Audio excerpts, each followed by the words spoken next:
a video, random video topic because I'm having random thoughts. And I thought I should share these thoughts with my audience and not just keep them to myself because it was some wonderful thoughts running through my head. I had a wonderful moment just a moment ago. And I said, okay, let me get up and share this. I'm not going to be on camera, so I'm still in bed. Okay, so I woke up a while ago, and I wasn't intending to wake up this early. And I did go to bed late, around 10-ish this morning, and I ordinarily don't stay up that late. But I had a lot of phone calls to make and so on and so forth.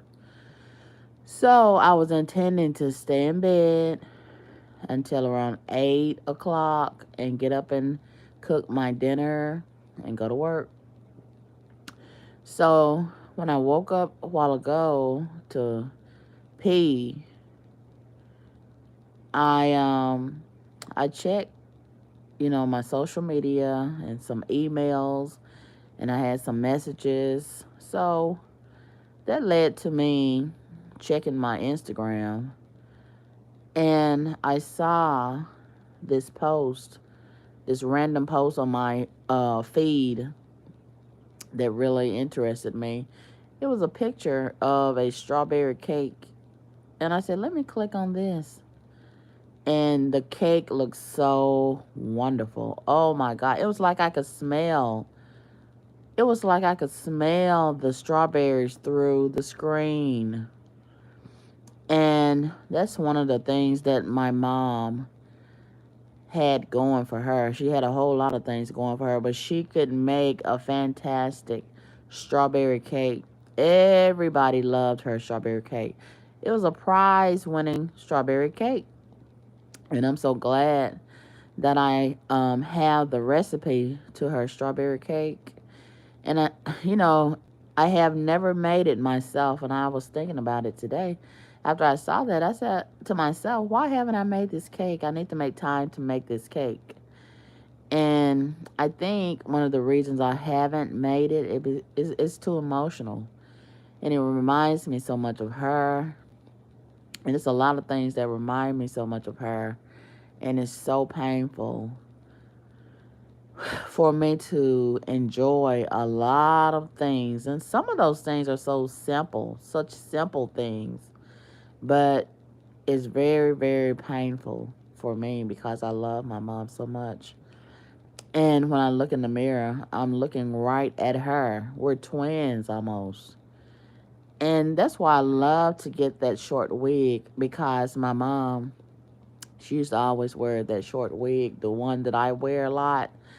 And that's one of the things that brings me closer, keeps me connected to her. Little things like that, it reminds me so much of her. And I can see so much of her when I look in the mirror. And the older I get, I'm seeing it more. And a lot of the things that I do, domestically, whether it be cleaning, whether it be cooking, whether it be shopping, whether it be the way that I dress, I'm starting to dress like an older, middle-aged woman. And I like that about myself. I'm so glad that I don't dress like a thought. And I've never desired to dress like a thought. Well, occasionally I have, back in my whore days. But that has been purged out of me, thank God. And now I'm starting to dress more like my mom. And I find myself selecting things as far as clothing and shoes and bags that remind me of her. And those type of things, I'm genuinely interested in. But it keeps me connected to her because it reminds me so much of her. And today, after I saw that strawberry cake, I did share it to my email because I really want to make a mental note to make that strawberry cake in the future, even though it's going to be tough and it's going to be so emotional. And I was imagining me and my mom making that cake together and how fun it would be. We're getting all the ingredients out and we're having fun and laughing and talking and getting caught up after all these years that she's been away. And that's how I process her death. I'm just thinking in my head, she's just away on a vacation. She hasn't come back yet because I cannot accept her as dead. I just can't. And it's such a traumatic thing to process her as dead. I just can't go there, you know? And so I'm thinking about this cake and how wonderful her strawberry cake was. Everybody, like I said, loved her strawberry cake. And I love the way it smelled, her strawberry cake when it was baking. And before we even got it in the oven, she always let me and some of my other relatives lick the bowl and the spoon. That was such a favorite part of the whole cake baking scenario. Licking the spoon and the bowl. Oh, we waited for that. We were so eager to get the bowl and the spoon. And my mom, she had those cake batter arms. I loved her arms. The little fat sack that sits right below the elbow. And when she was bigger, it would jiggle more. But in recent years, right prior to her death, she had lost a lot of weight. But she still had a little bit of jiggle on her arm, not much. And she had not been baking as much because she was dealing with illnesses. And I was just thinking how wonderful it would be, even if she couldn't get up and do the baking, how wonderful it would be for me to have my mom here. Or I would go visit her at her home and I'd be like, okay, let me bake the cake. And my mom just sit there and watch me. And she could see how much I've grown and how I can do it. I can do it. I don't have to just sit back and watch her do it. And now everything that she's taught me, I can implement this. And she would be so proud of me, right? Little things like that, I really um, regret that I can't share those things with her. And I miss those type of bonding moments with her. And while we would be baking cakes or whatever together, or if it was just me doing the baking and she's sitting there, or vice versa. Now in 2023, I would have so much to tell my mom. And I love talking to my mom. That's one of the things that I miss about my mom the most, talking with her.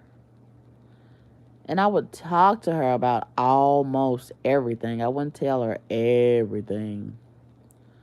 And I regret not telling her everything, but I told her a whole lot. I shared a whole lot with her growing up.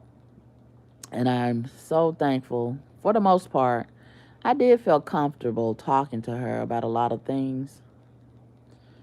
And before she died, on her sick bed one night, I'll always remember that. I'm so grateful that I had the opportunity to tell her a lot of secrets that I had withheld from her. And she was like, "Oh, you're going to tell me now that I can't get up and beat your butt." And we just laughed about that. And I felt so good to confess to her a lot of things that I had, withheld from her, like how I had been sneaking out the window when I was 15 and, skipping school And I think I even told her how I was fraudulently signing my report cards and using her name, her signature, and how I had perfected it. Because I would watch her all the time. She had a funny way of signing her name. And I would study so much about my mom. I really loved her. And I would practice how she would write. And a lot of times, if I didn't get good grades on my progress reports or my report card, I would get that whiteout because some of my classmates, they had taught me that. Get the whiteout and don't put too much on there, right? If she had already signed it, I'd have to write over it. Or if she hadn't signed it, that was even better because I could slowly sign her name. You couldn't make any mistakes. You couldn't afford to make any mistakes, okay? So I was telling her all about that, and I was so glad to tell her because I had felt so guilty and so bad about hiding a lot of things from her. And she had always taught me to tell the truth, even though she taught me also to tell a couple of lies when the bill collectors called or the insurance or the Jehovah Witness came at the door. But that was an exception, I guess. So, while I was on that website looking at that recipe for the cake, I saw a advertisement for some shoes. And my mom, she loved to wear certain kind of shoes, the flats. And they're sort of like semi ballerina flats, but not quite. They had a little heel to them. And I love when I was growing up, when I got older, 18 plus, I loved wearing my mom's clothes. I loved it. And I used to wear a lot of her jackets, a lot of her pants. She loved wearing those loose fitting it wasn't really jogging pants, but it was like um a lot of, I don't know what you would call them, but she had a lot of these sets. It would come in sets, the jacket with the pants, but it wasn't jogging pants. It was like I don't even know what you would call it, but she had a lot of those. The matching jacket with the pants, and they were so comfortable. Okay. Oh, I loved wearing her clothes because they were so comfortable. And we was sort of like the same size. And she was she would get kind of upset, but not really, when she couldn't find her clothes. And she was like, I can't have nothing. Every time I get in this closet looking for my stuff, it's not in here. And she'd ask me, do you have such and such? And I'd be like, yeah. And that was kind of funny. Yeah, I love wearing her clothes because it was like I was having her on me. And she had the best smell. Oh, I loved that smell. It was in her clothes. And as a matter of fact, when she passed away, I made sure to get a couple of her clothes, and I have them in a little bag in one of my storage units. And I try not to open that bag because I want to keep that smell locked in for as long as I can, right? And hopefully, when I go back to my storage, no rats have gotten in there and pissed all over it, right? I can't stand the rats in the storages. But anyway, um, I loved her scent. And her scent was all in a lot of her clothes. Most of her clothes had that scent. And she smelled like gingerbread. And a lot of the Bath and Body lotions. She loved those Bath and Body lotions. And she smelled like gingerbread, and that Bath and Body works and love. And I can smell that in my head right now. I love the way my mother smelled.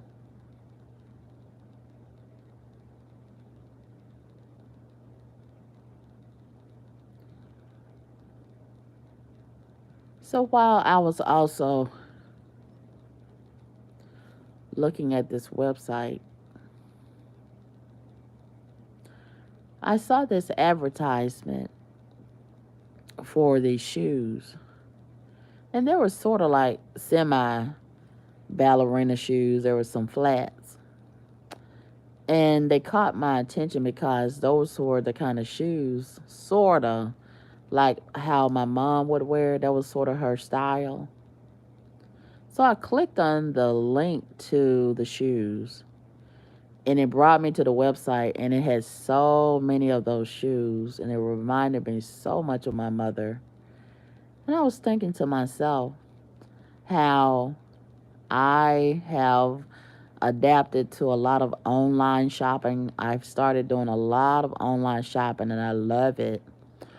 And I love when the packages come to my place. I'm so excited to go get my packages, or if they leave them like I tell them to do it.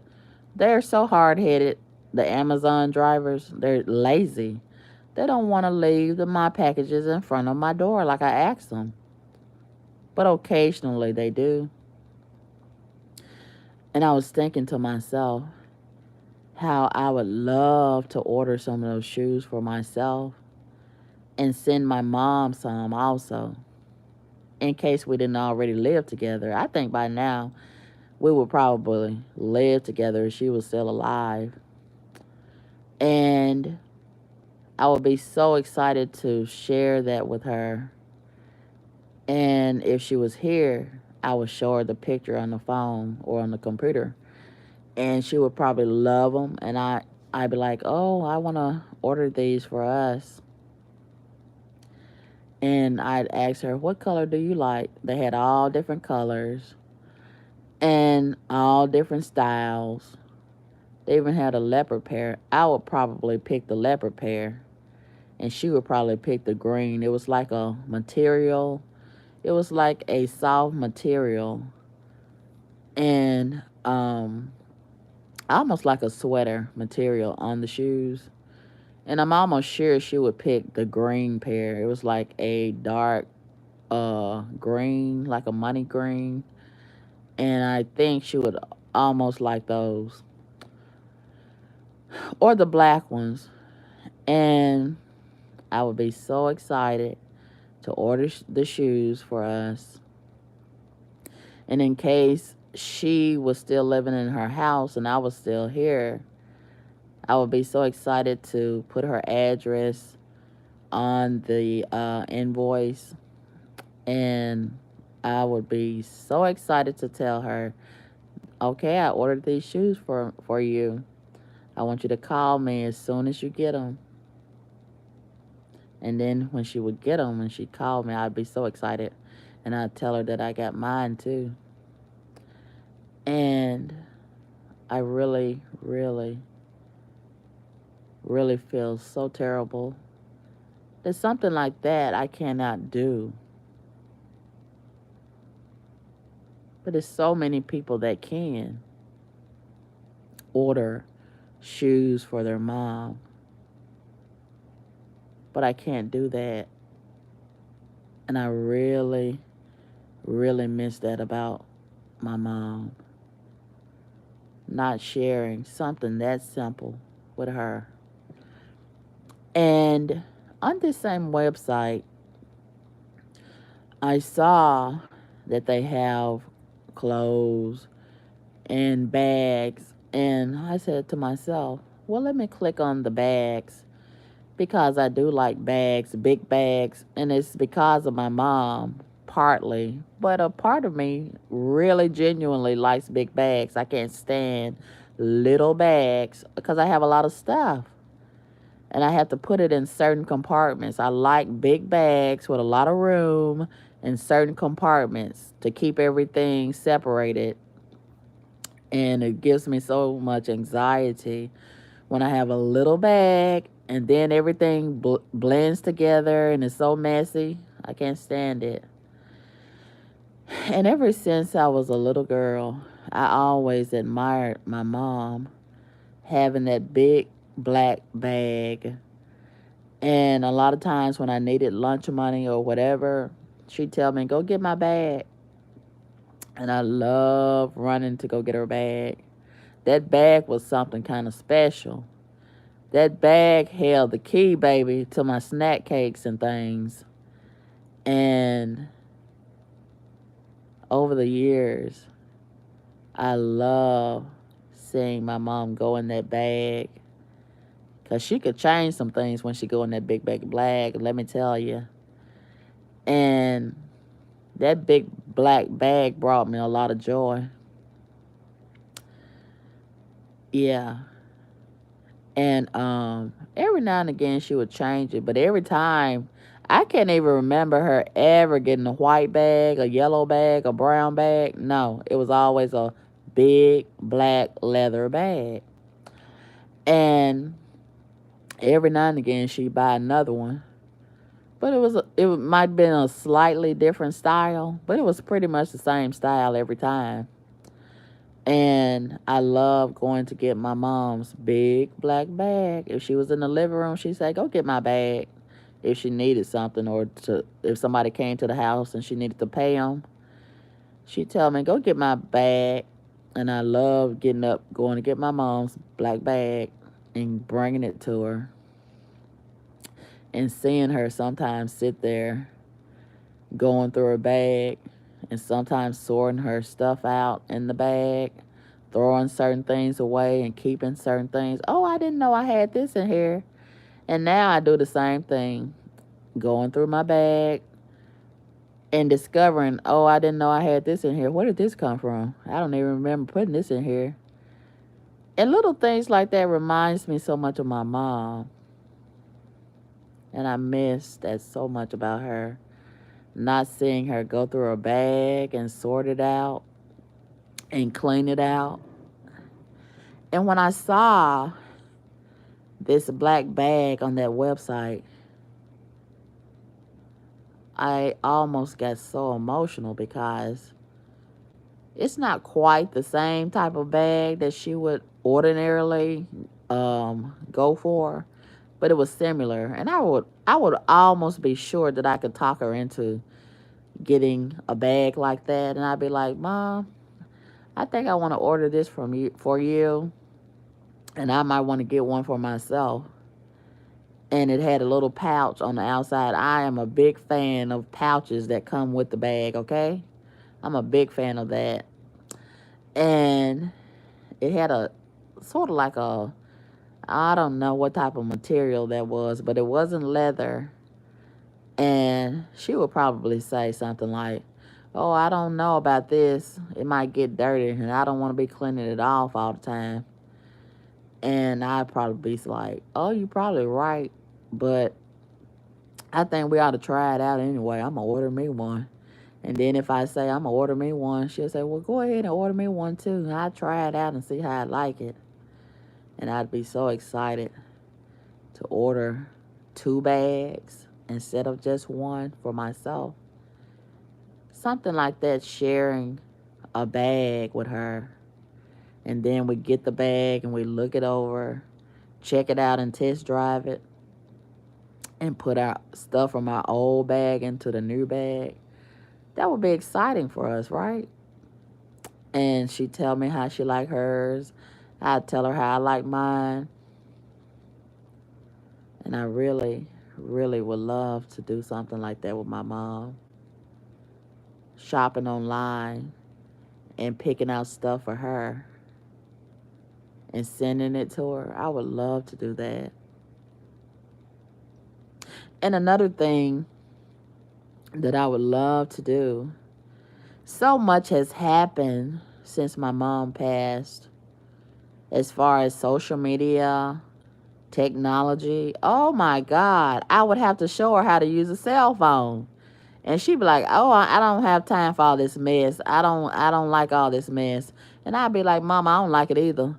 But this is what we got to deal with, you know. And I can see her now. Well, go ahead and give me one. I don't really want to fool with it, but go ahead. But I don't want all that mess on there. She probably want a simple cell phone. She don't want all that extra stuff. You know how like an iPhone or something like that. But I'm pretty sure she would probably want a little flip phone, a simple flip phone or something like that. But I convinced her, Mama, you need one with the screen. Okay, that's what everybody's getting now. You need one with the screen. And I show her, I don't know a whole lot about cell phones, but I show her as much as I can. But my other family members, they will probably know more about it, and they show her also. But we would bond with stuff like that, and she'd be like, what is all this mess on here? All that social media, and everybody sending her all these different offers and them telemarketers and stuff. And she'd probably say, I'm getting sick of all of this. I don't like all of this. And I'd tell her, I don't like it either, Mama, but we just gonna roll with it. We're gonna roll with it and do the best we can with it. And I would love to show her Facebook and show her all that foolishness that's going on Facebook. And she probably like, do the women wearing the clothes? I can't believe they getting naked out here now. Yeah, Mama, I can't believe it either. And they don't even put them in Facebook jail. But if I say something, they put me in Facebook jail, Mama. Like they got me in Facebook jail now for saying the truth about that Hola, Grandma Hola. Yeah, they got in their feelings. And I would tell my mom about these garbage trolls, and I'd let her see a lot of that foolishness that they be sending to me, and how I talk about them so bad and call them trash. And she probably laugh, and I could see that star on her tooth. I love when my mom laughed, and she gets so tickled, and I could see that star. She had a star, a gold star on her tooth and on the side, and she would just laugh. I loved her laugh.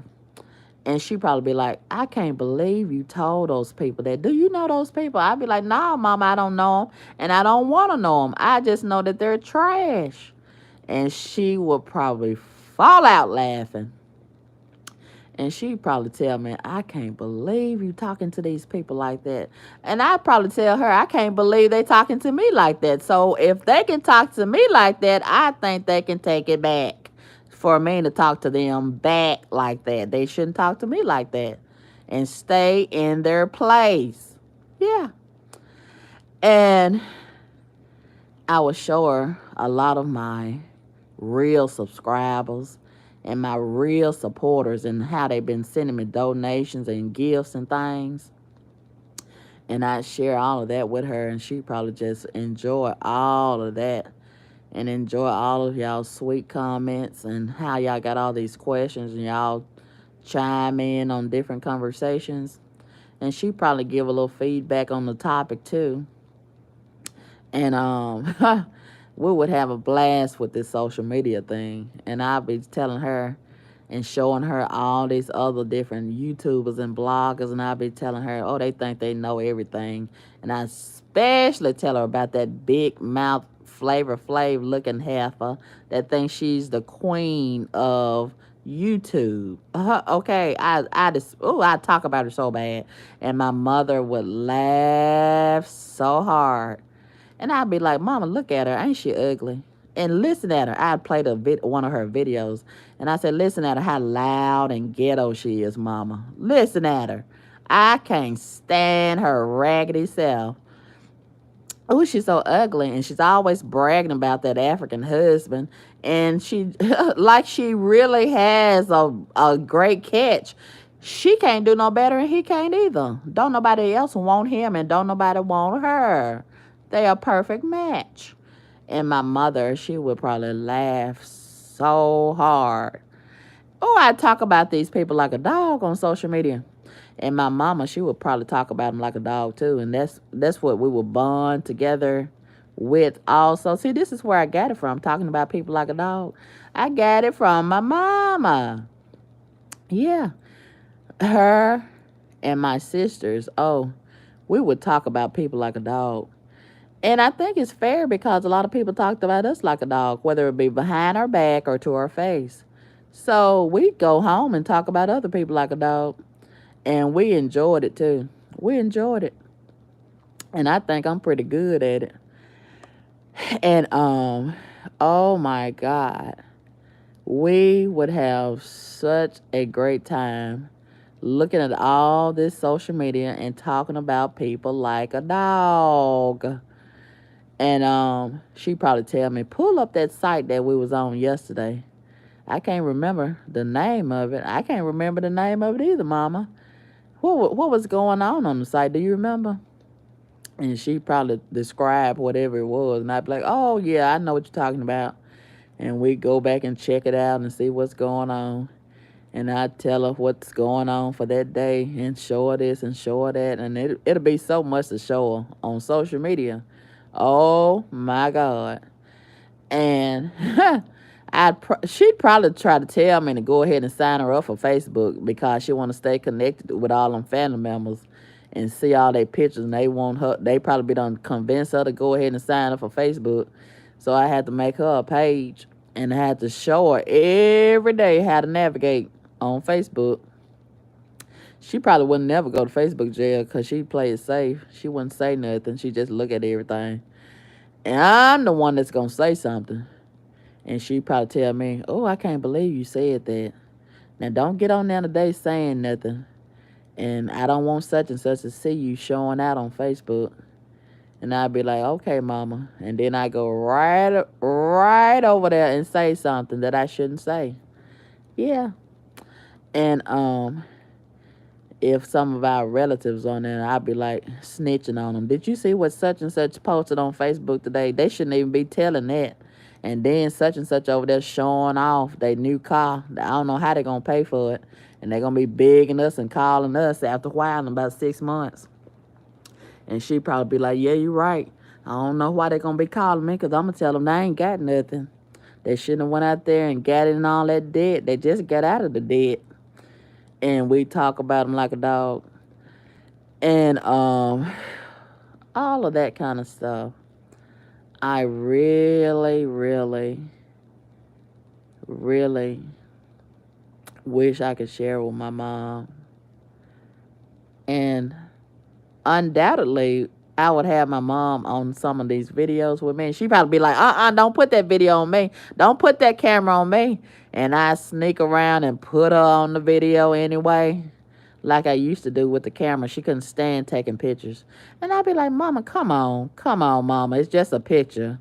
I ain't got my wig on. And I'd be like, go ahead and put your wig on or a scarf. It don't matter, Mama. And she'd be like, and putting her hand all in front of her face. And then I sneak around and make her think I don't forget about it. And there I go sneaking up on her, taking a picture. And she'd be like, why you do that? Why did you do that? And I'd be like, Mama, I had to do it. What's wrong with a picture? It's just a picture. And she'd be fussing.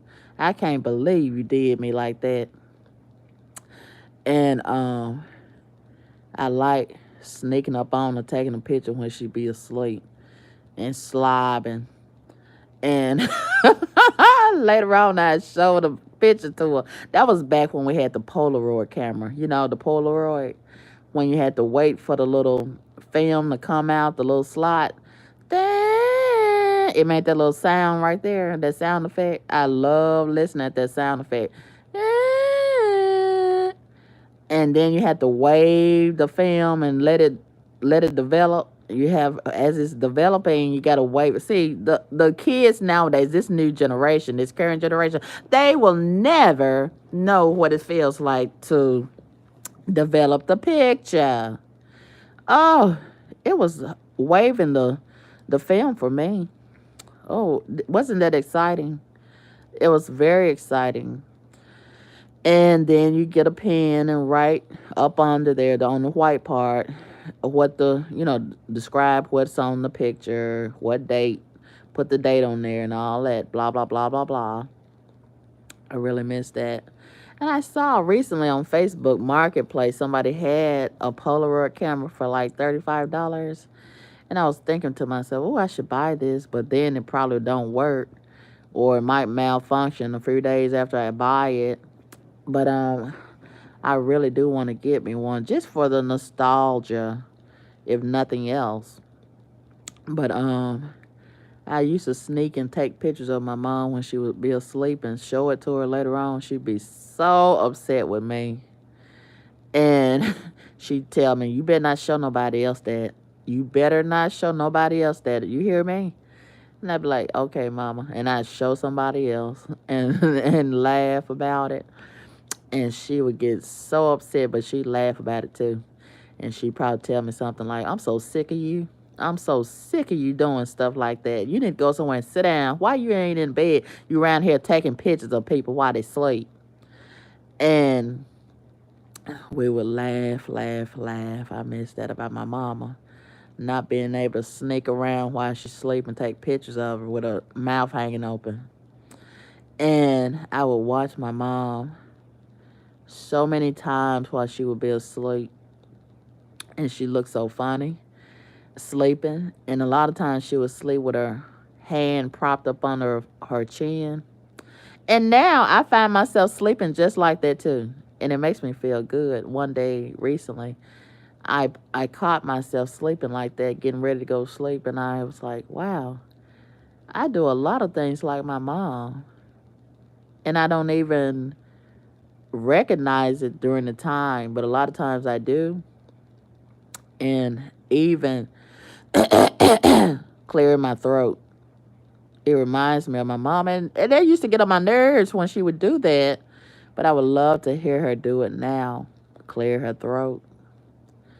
And I'd be like, Mom, and she'd do it over and over and over again. I'd be like, Mom, what is in your throat? Can you hurry up and get it out of there? Especially if we're watching TV and it's something interesting. I can't even hear what they're saying on the TV for all that. And I'd be like, wait a minute now. How many times you going to do that, Mama? And she'd be like, oh, I got to get it out of there. I don't know what's in there. I'd be like, I wish you would hurry up and get it out of there. Okay. Because I'm trying to hear this TV. And I can't hear it for all that. And she'd laugh. She'd laugh about that. And, yeah, I used to watch my mom a lot.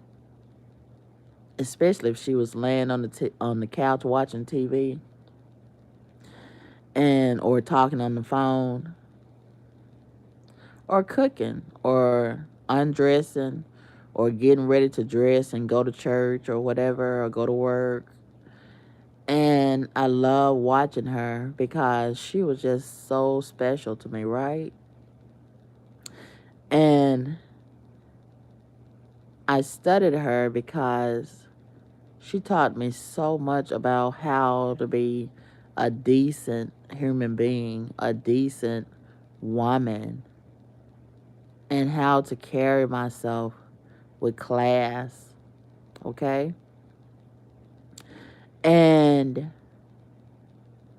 I really, really paid attention to her. And she was so detailed with a lot of things, especially when it came to dressing up. Oh, she had that big red water bag in the bathroom hanging over that shower with the white long nozzle. And you don't see a whole lot of that nowadays. But I see it on Amazon. They sell those smaller versions. But my mom, she believed in that red water bag because she used that to douche. A lot of these females nowadays, they don't even know what that is to douche because they so natural. They want to be natural. And I would probably tell my mom if she was still here nowadays about how these young females, they don't douche. And she'd probably be like, what do they do? I said, Mama, they just walk around stinking. I smell them all the time when I go behind them in the bathroom in the public. And she'd probably be like, really? I'd be like, yeah, Mama, they stink so bad. Yes. And that's why some of these babies probably cry so bad when they come out of that hole when they're born because they had to stay 9 months in that stinking situation. Oh, my mother would laugh so hard, my God. Oh, she would probably laugh so hard if I had said that. And then after she finished laughing, she'd probably tell me, you're probably right. And then we'd probably laugh again. We probably laugh again. Woo! And I probably tell her, Mama, that's why a lot of them can't get no boyfriend and the husbands, and they don't stay long because they stink. They stink so bad. And she probably tell me, well, I done smelled a couple of them myself down at the church house. And she probably tell me, I don't want to go in that bathroom at such and such church never again, because, ooh, such and such went in there and just had the whole bathroom lit up. And I'd probably be like, for real? She don't look like she stink. Well, my mom probably say, well, she is. She was. I don't know if anybody else, maybe somebody else that went in there behind her. I mean, in front of her. And we would probably laugh. And I'd probably tell her, Mom, she looked like she probably stank. So you probably right. It probably was her. And my God, we would laugh about that. Yes. And I really, I would just take it too far when it comes to talking about folks that stink. I would take it too far. And she'd probably tell me, you ought to be ashamed of yourself for saying that. And I said, you probably right, but I'm not ashamed to say it. And oh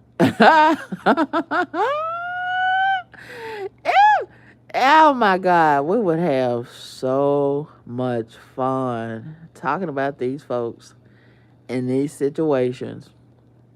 And I certainly be taking her out to eat. And she probably enjoyed Popeyes. Oh, she probably tell me, go over there and get me some of that chicken. It was good last time. And I tell her how lazy they are and how they always lying about they ain't got no apple pie. And she would love them mashed potatoes and that biscuit. And I don't know what she'd tell me to get her to drink. She probably like that strawberry lemonade. And I'd probably tell her, now, you know we ain't supposed to have this because it's diabetes. And she'd be like, well, give me just a little bit. And I'd be like, yeah, you're right. We're going to get a little bit. And I'd drink all of it. And probably ask for an extra. And she probably like that lemon custard that they sell. Also, instead of the apple pie, I would probably be the one to like the apple pie. She would like that little lemon custard thing. And we would enjoy eating out, going to a lot of these restaurants. And I would really, really enjoy spending time with my mom, just doing nothing, just sitting with her and helping her go to the bathroom or take her medicine or remind her that she needs to take her medicine. And she probably asked me, have you taken yours today? Why you worried about mine? And I'd be like, yeah, I done took mine. I already have. Or maybe I'd be like, no, you right, I ain't even took mine. And she'd probably be like, well, you worried about mine and you ain't even took yours. And I'd be like, yeah, you right. So that reminds me I need to take mine. So let's take it together, okay? And she would be telling me so much that's going on and how she tired of such and such calling her on that telephone. And I'd probably be like, why don't you turn that ring off like I do? I keep my ring off. She'd probably tell me, I didn't know you could do that. Yeah, Mama, you could do it. Let me show you. And she'd probably be like, I wish I had known that because I'm sick of such and such calling that telephone every day. And they ain't talking about nothing. And I'd be like, I understand because a lot of them be calling me and don't be talking about nothing. So I just keep my ring off. And then when I see them outside and they tell me, I've been trying to call you. And I'd be like, oh, I don't know what's happened to my phone. My phone stay messed up. And blah, blah, blah, blah, blah. And, oh my God. I would have so much to talk to her about. And we would laugh about so many things in 2023. And I certainly have to tell about these reckless race car drivers. Like the one this morning, a retarded nigga was in behind me. And I don't know why they were doing what they were doing, but let me tell you what they did. So I was at the red light. I was like the third person in the middle lane. And there was a little space because I was trained right. A lot of these niggas They've never been trained, and they do what they want to do out there in the street as it relates to driving. They do what they want to do instead of what they're supposed to do. So a lot of them, they don't like people like me that obey the law and do the right thing in the traffic. So I was implementing the 6 foot rule. I wasn't riding the person in front of me, their bumper. So there was some space in front of me, in between me and the person in front. So I saw that person behind me when they came across the street. They was already in that far right lane. For whatever reason, they wanted to get in the middle lane.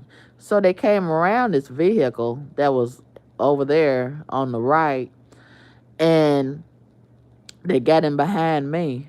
And I could tell by the energy of that vehicle it was going to be some problems. And sure enough, we're still at the red light when all of a sudden they start blowing their horn real aggressively. And I'm like, are they blowing at me? What's going on back there? Why are they blowing their horn like this? And I guess I'm assuming they wanted me to go up some. I don't have to go up if I don't want to. We're still at the red light. What is the reason why I have to go up? There's no reason. And they were so mad. They wanted me to go up. I'm guessing they didn't want to be half in that right lane where they were coming from, and half in the middle lane. I don't know what was going on with them, and I didn't really care. So they kept blowing their horn. And I said, this is somebody retarded and satanic and sprinkled with a little bit of crazy. So I said, let me get out my cell phone and start a live.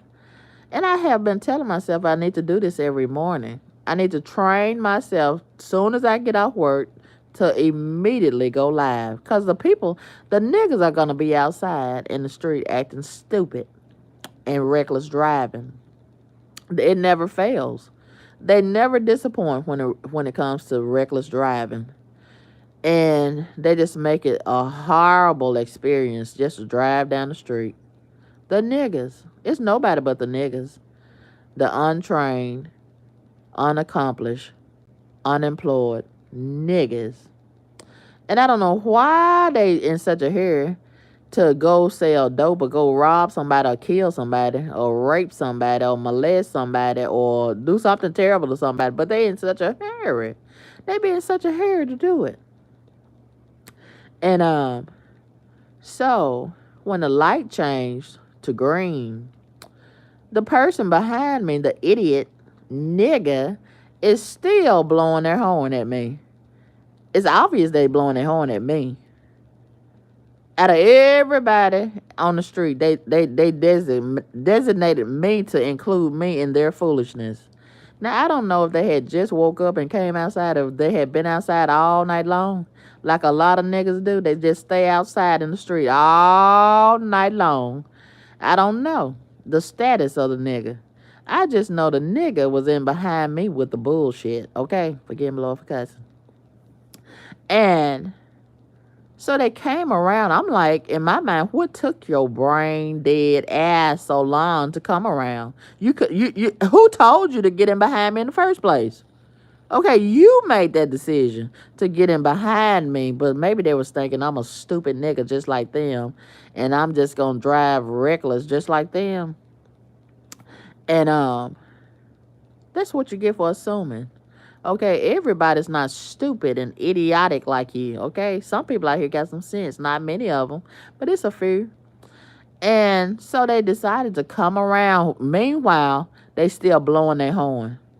They still blowing their horn real loud while they getting ready to come around. So I'm thinking, oh, they probably, when they come around, they could probably going to be having a gun at that window, like a lot of them do. Yeah, they'll shoot you. They'll shoot you or try to intimidate you with a gun. I've heard so many endless stories like this. So I said, okay, if they do try to shoot, at least I can have them on live, and we'll have a vague description of them, because they probably going to have tinted windows when they come around, and have the window down halfway. And, or maybe if they got a real tag on their car and it ain't stolen, because a lot of times they'll steal the tag or have a fake tag on the back. And more than likely, the whole vehicle is stolen. So that's how they can afford to act a fool out in the street like that. You know, if you're in a car that don't belong to you, and you just out here doing what you want to do, you can afford to act a fool because you don't have nothing to lose. People that have something to lose don't act like that, okay? We're more responsible. But niggas that don't have nothing to lose, they just renegade out here in the streets. They just can afford to lose because they don't have nothing to lose. And see, when you mess around with somebody, it's a liability to you. Because when you mess around with somebody that don't have nothing to lose, they will cause you to lose everything. Yeah, and that's one of their objectives in life. Misery loves company. They want other people. They want to include other people in their situation. They don't. In other words, they don't want to go down by themselves. And they want to take as many people down with them as possible. So, when the satanic nigga came driving around me, and I'm like, what took you so long? You should have been doing that a long time ago. You never should have got in behind me in the first place. They still blowing their horn. Still harassing me. And I made it very clear that I was recording. I held my phone up to them. And I made it very clear that you're being recorded. Go ahead. Go ahead. Do whatever you want to do. I'm going to obey the law and drive the speed limit while you terrorize or try to terrorize me. And I wish you show your face. They wouldn't show their face. Of course, they had tinted windows. It was like a semi. They were driving like a semi SUV, you know, those vehicles that look like it could have been a SUV, but somebody changed their mind and made it into a car. One of those type of situations. And I don't know if it was a female. I don't know if it was a male. I don't know if it was a child, a teenager. I don't know who it was, because they had them tinted windows, and then they had the window, of course, like I had predicted, rolled down halfway. They was probably cussing. But the music I was playing was up too loud, so I couldn't hear or read their lips because of the tinted windows. And I think that kind of deterred them from acting a fool, a bigger fool, than they ordinarily would have acted, because I was recording and they could see the phone being held up in my hand. And I said, I will not be intimidated by Satan's people. These are Satan's people out here. And they have become emboldened because why? The more they get away with, the more they do. Yeah. And they have a takeover spirit. They want to take over this whole city. Yeah.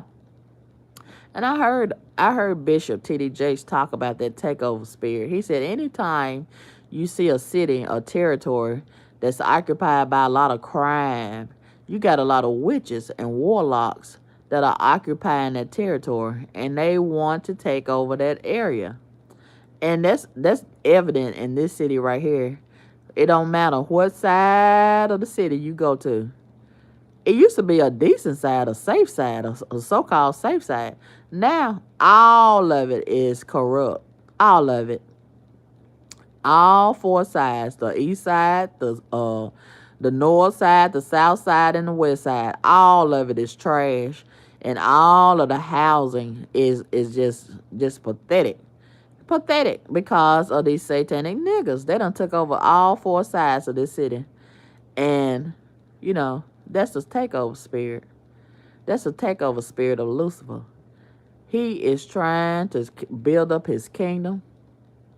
And that's why you got so much killing going on. Because they're trying to take out as many people as possible and just have it, the whole city occupied by their people. And they're trying to push everybody else out one way or another. And they almost done won with me. I'm looking for a place outside of this city. I don't want to stay in another place in this city right here. After this time, I want this time to be the last time. I done had enough. I surrender my residency. Okay, I surrender. I can't take no more of it. And it's a shame how the Section 8 system has allowed all of these niggas to just go all over this city, even in nice neighborhoods, and destroy the quality of life. And they should be held accountable. The people that run that Section 8 system, they should be held accountable for that. And, it used to be they just keep them on one side of the city. But now they let them go all over the city, even the exclusive, nice neighborhoods. They all out there in the county. They everywhere. And they have destroyed the quality of life. Nobody's safe but those that are covered by the blood of Jesus. And even this area right outside, this suburb right outside of the city, is called Lakeland. It used to be very quiet out there in Lakeland. But now I've been seeing more and more reports on the news of the niggas out there carjacking, killing, robbing, raping people out there. And recently, the most recent incident was a few days ago. I saw in the news, it was like 5 o'clock in the morning. This man, I guess he had one of those cameras on his car. And I need to get one. I've been meaning to get one, a front and back camera already on your car, so I don't even have to worry about going live and taking so much time and my phone messing up. I need to have one of those front and back cameras on my car. So I think that man, it was a white man. He lived out there in Lakeland. And it sounds like it's raining. I love the rain. But he had given his testimony to the news reporter, and he said 5 o'clock in the morning he was getting ready to go run some errands, and all of a sudden this car, dark colored car, Infinity, the niggas that commit all these crimes, that's their number one car because it's got a real fast motor up under the hood. It can go real fast. The niggas, the criminal niggas in this town, they love that Infinity. And they make it look so bad. Even white people, I don't even think they drive that Infinity and that Mercedes-Benz anymore. And a lot of them don't want nothing to do with that Dodge Challenger and that Charger. I don't blame them. That's the nigga car. That's the criminal nigga car. And when I see those cars right there, I get so mad because I already know who behind the wheel. I already know what type of energy they bringing. Ooh, that's so tired and tacky. And to have that type of reputation, ooh, it's just sad. And that reputation just precedes them. It just precedes them. And the white man, he said, it was around 5 o'clock in the morning, and he was getting ready to go run some errands, when all of a sudden, it was a dark colored Infinity blocked the street where he couldn't get through. And 4 black guys, he think they were black.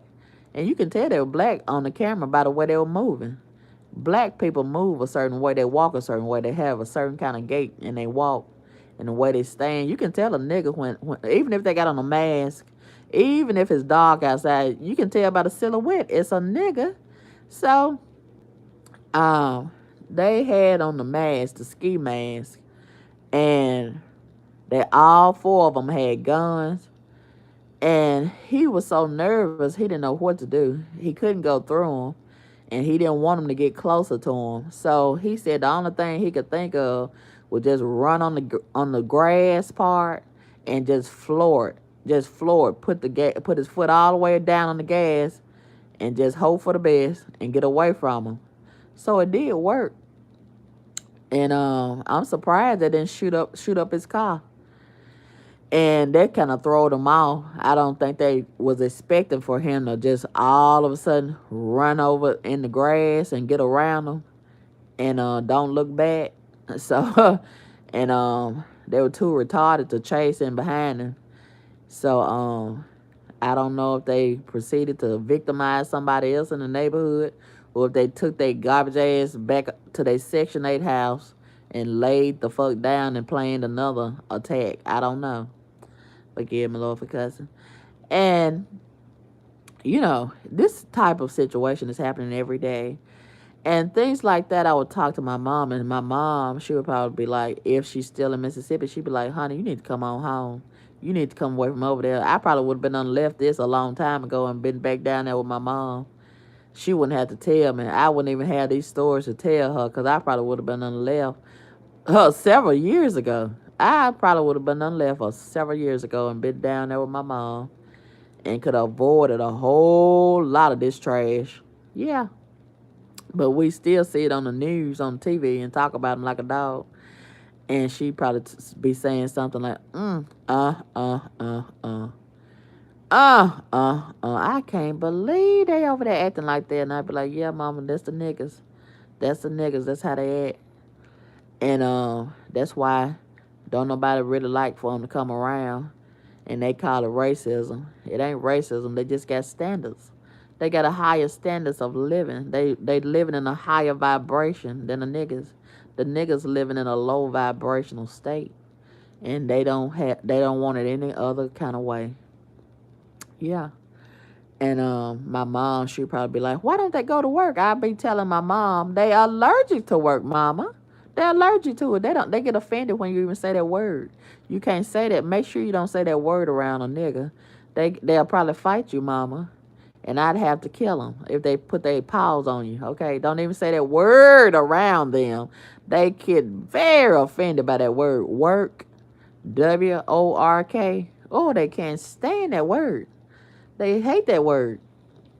And I had to explain to my mom because she probably wouldn't have no familiarity with this new generation. So I have to tutor her and tell her and teach her about the niggas. And I had to tell her every day because she wouldn't be able to believe it. She would be in denial that human beings actually act like this and move the way that they do. I would have to assure her, these are Satan's folks, mama. And I'd have to tell her, and she'd be like, I can't believe it. I can't believe it. And I'd be like, I don't want to believe it either, mama. But this is how they acting every day. And she'd probably be looking on the news and see how many people they done killed every day. And she wouldn't be able to believe it. Because it would be shocking. But now it's not shocking anymore. But then they pretend like they so outraged when police killed the nigga.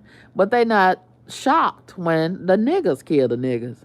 And the niggas killing the niggas every day. They killing more niggas than the police killing the niggas. So why don't you let the police get they numbers up? Because your numbers are higher than the KKK. I think the niggas done kill more niggas than the KKK done kill niggas. But they want to get a pass when they kill other niggas. Yeah. And when they kill anybody, the niggas feel like they ought to get a pass, and their mama and their family members and friends, they say they ain't never did nothing wrong. All they want to do is roller skate and ice skate and things. That was a good boy. That was their baby. No matter how horrible and satanic they are, they want to portray them as being so outstanding and wonderful. And they are a terrorist, a whole demon terrorist. Yeah. And yeah. Oh, me and my mom will have so much to talk about nowadays as it relates to these garbage ass niggas. Yes. And we'll probably be talking about how them eggs are right now. That'll be a big topic between me and her. Because she used them eggs, and she like to eat eggs in the morning for breakfast. And I try to convince her, Mama, I think it's time for us to switch over to an egg substitute. Because we can't afford these eggs. No. The eggs done get too high. And she probably be like, oh my goodness. That was her favorite thing to go to when she can't believe something and something is just so outrageous. She be like, I can't believe this. And I'd be like, Mama, I can't believe it either.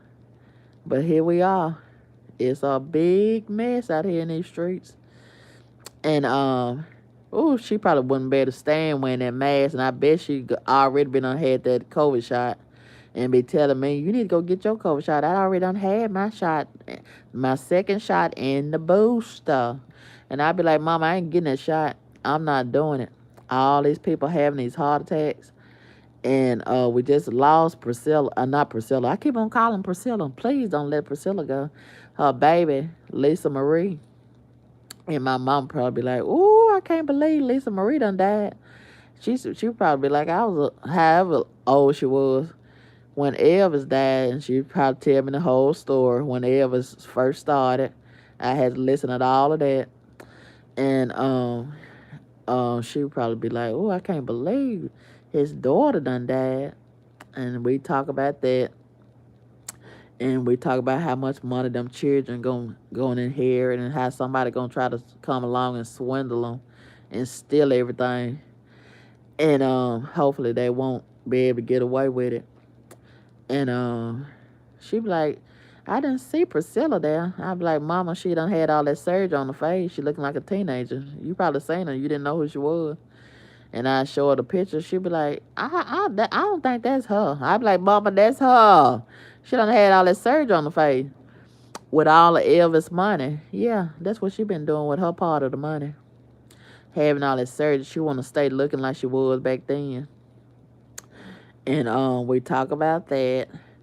And then I probably ask her, "How would you like one of them peanut butter and banana sandwiches that they say was his favorite, Elvis?" She probably say, "I don't think I'd like that. That probably send me to the bathroom." And I go to the bathroom enough as it is. I'd be like, "I know that's right. I don't think I want to try it." And she probably be like, "I could go for the peanut butter sandwich, but I don't know if I want that banana on there. I probably eat that on the side after I finish eating the peanut butter sandwich." And she loved bananas. Ooh, my mom loved bananas. And she loved yogurt. She used to love buying yogurt and fruit cups. Yes, and when I see the fruit cups in Walmart, I always be thinking about my mom. Those Jello fruit cups. And now they got the fancy kind with the fruit already in there. I know she love that. I'd have to get her some while I'm grocery shopping. And she'd be like, "Oh, I ain't know they had this now. Oh, I like these." And then she probably say, "Did they have any grapefruit?" I said, "Mom, they don't even look the same now. I don't even know if they grapefruit or what kind of fruit they is, but the grapefruit is not grapefruit. It's not grapefruiting anymore. I don't know what that is. I think they done cloned all this stuff. You just don't even recognize a lot of this stuff anymore. But the price of the eggs is just ridiculous. And somebody was having a conversation almost everywhere I go. Everybody all over town having a conversation about them eggs. And everybody trying to figure it out. What's going on? Why they so high? Why the price of them so high? And the people that's growing their chickens on these farms and at their house, they think they better than everybody else. Oh, they just bragging about how they don't have to be bothered with buying eggs, and the price of it so high. And yeah, they think they better than everybody else. And somebody was saying at Walmart the other day, they think the eggs is so high because what they feed the chickens, just don't went up so high. And then somebody on TikTok I saw yesterday, they was saying that they really don't think that feed is authentic because the chickens ain't really laying no eggs at her house. And then her and her husband, they start feeding their chickens table scraps. And she said ever since they started feeding them table scraps, they've been laying a lot of eggs. So she feel like something has been compromised with the chicken feed. And she said, "I don't know what they're making that chicken feed with, but it's not right. It's not right." And she might be right. But anyway, um, yeah, I really miss my mom. And I probably share all that TikTok stuff with her. And she probably asked me, "How do you keep up with all this stuff? How you watch all this stuff?" I tell her, "I just do the best I can, Mama, every day. It's so much foolishness to keep up with. So I just look at what I can and throw the rest away." And I probably tell her, I'm so glad that me and you ain't never took these pictures like Erica Badu. I show her that. And she probably tell me, get that trash out of my face. And I said, Mama, ain't it sad? She'd probably say, yes, yes. I ain't going to take no picture with you like that. And I'd be like, I don't want you to take no picture with me like that. I'm so glad we ain't taking no pictures like this. A mama and a daughter. Get your ass out to the camera. Oh, my God. I can't imagine me and my mama taking pictures like that. Sexualizing ourselves. Ooh, just sad. A mama and a daughter. That's just like a mama, these mamas and daughters going to nightclubs together. If you take a picture of your ass together, I'm pretty sure y'all go to nightclubs together, and you probably suck dicks and things together, and teach each other and talk to each other about how you've been sucking dicks and smoking marijuana together. I bet Erica, she probably used to let that girl have boyfriends over at the house when she was a teenager. And she probably taught her how to suck her first dick. I bet she did. See, this is just terrible. This is terrible. And so many people have tried to accommodate it and make excuses for it and make it okay. And society has fallen. It's already declined. And it's falling further and further out of morality every day. Every day. And that's why God is allowing so many calamities to happen, because a lot of people have just strayed further and further away from God and godliness. And when you do that, you risk being reprobate, whereas right is wrong and wrong is right. You be doing stuff like what Erica Badu is doing, and you think it's cool with her daughter. You be saying, oh, this is cool. Let me take a picture like this with my daughter and put it all over social media. Yeah, let me go a step further. We're going to get naked and show our ass. They had their pants on, and we could still see all their ass. So you might say, well, let us get naked. I'm going to beat this picture right here. I'm going to top this. Let me and my daughter get all the way naked. Then they go a father and a son. Well, let us show a picture from the front. We ain't gonna put on our gray jogging pants. We gonna just strip naked and let them really see what we're working with. Yeah, we gonna go viral. We're gonna go viral and get us a bunch of likes and cash apps with this selfie right here. Yeah, stuff like that. Stuff like that. It just makes me so ashamed of humanity. And ain't nobody doing it but the niggas. Everybody else going to work. Everybody else got businesses to run. Everybody else running enterprises. Everybody else buying stocks and bonds and over there worried about the stock market. But the niggas, they always got time to show their ass. Ass is the only thing that they have accomplished and got to show for their existence on the earth. Ass. And that's why they act the ass every single day. But anyway, yeah, I'm so glad that me and my mama ain't never took no pictures like that with our ass out. And I ain't gonna never have a daughter to take pictures like that with. And I guess they call that a flex. That's a flex that she middle-aged and her ass is still looking the way that it's looking. I'm not impressed. A lot of people was impressed, but I'm not impressed at all. Oh, it's just sad, sad, sad. And, I don't even have to go into how wicked it is. It's very wicked. And that's probably why she ain't had a hit song and ain't never had no husband and ain't gonna never have no husband. But if her ass was all of that, it seemed like somebody want to marry her, right? Ain't nobody marrying her. And ain't nobody probably gonna marry that daughter. And if they do, it probably ain't gonna last. It's not gonna work. Because all they got to offer is ass. And after that, it's only so long that a real man, now simp, he might just fall all over that and get hypnotized by it and stay a while. But a real man, you got to come with more than just ass. Okay, it's a lot of ass out here, but what do you have to really to really um support your existence in the earth, okay? What do you have to really contribute to society? Okay? It's sad. It's sad to see this group of people only have ass to offer anybody. It's just pathetic. But anyway, I'm so glad that my mom taught me better. And the mother is the first teacher of the child. And just look at what a lot of people are teaching their children. Just look at what they're teaching them. And then that's how a lot of these generational curses develop, and how they have such an effect on so many people.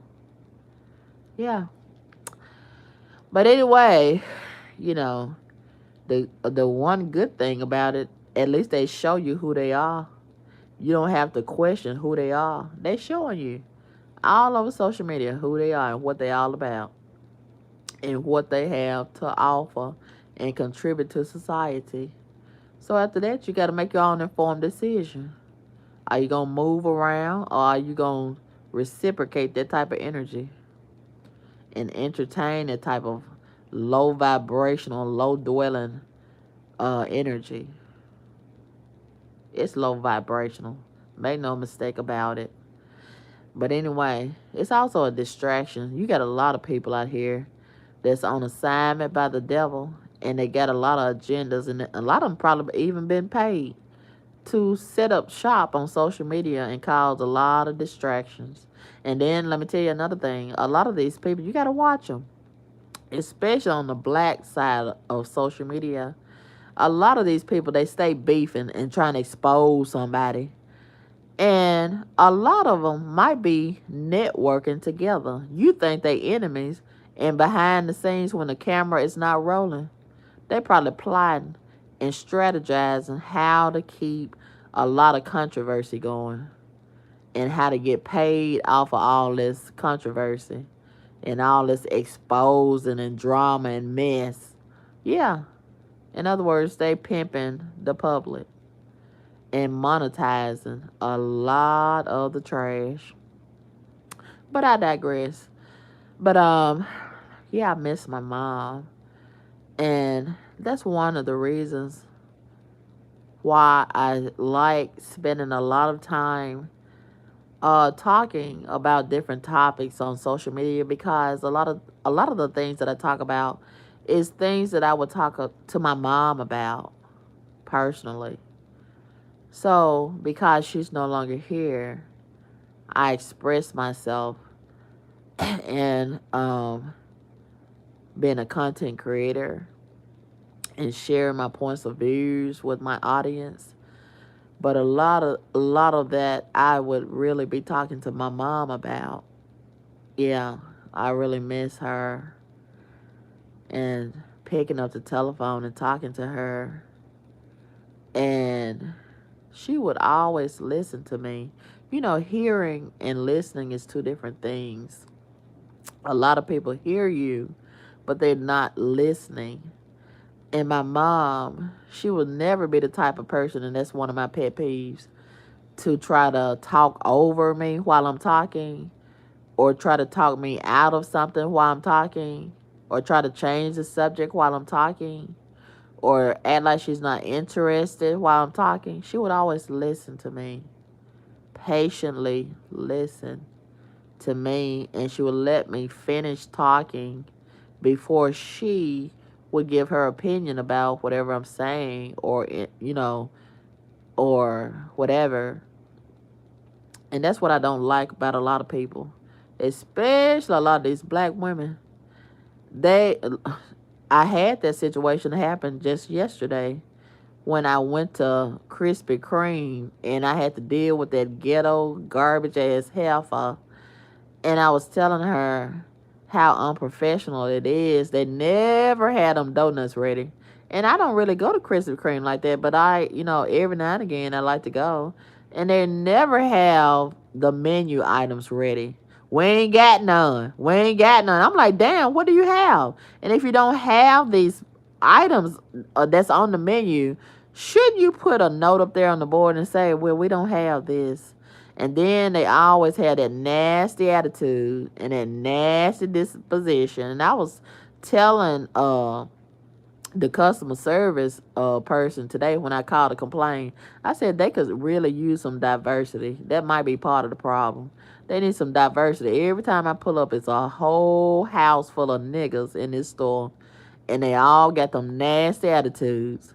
And I think it boils down to being lazy. They don't want to make the donuts. And I think the donuts is the easiest thing to make. And then that heifer told me yesterday when I said that, she said, no, it's not easy. It's not easy. It's hard. It's hard. And then we have to decorate them. We got to decorate the donuts and do this and do that. Honey, please. Don't even try to make it seem like making donuts is hard.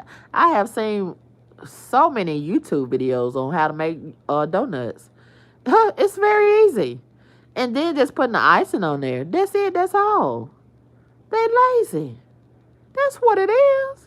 But they don't want to admit that they lazy. They don't want to admit that they trifling. They don't want to admit that they are garbage and no good. Who wants to admit that about themselves?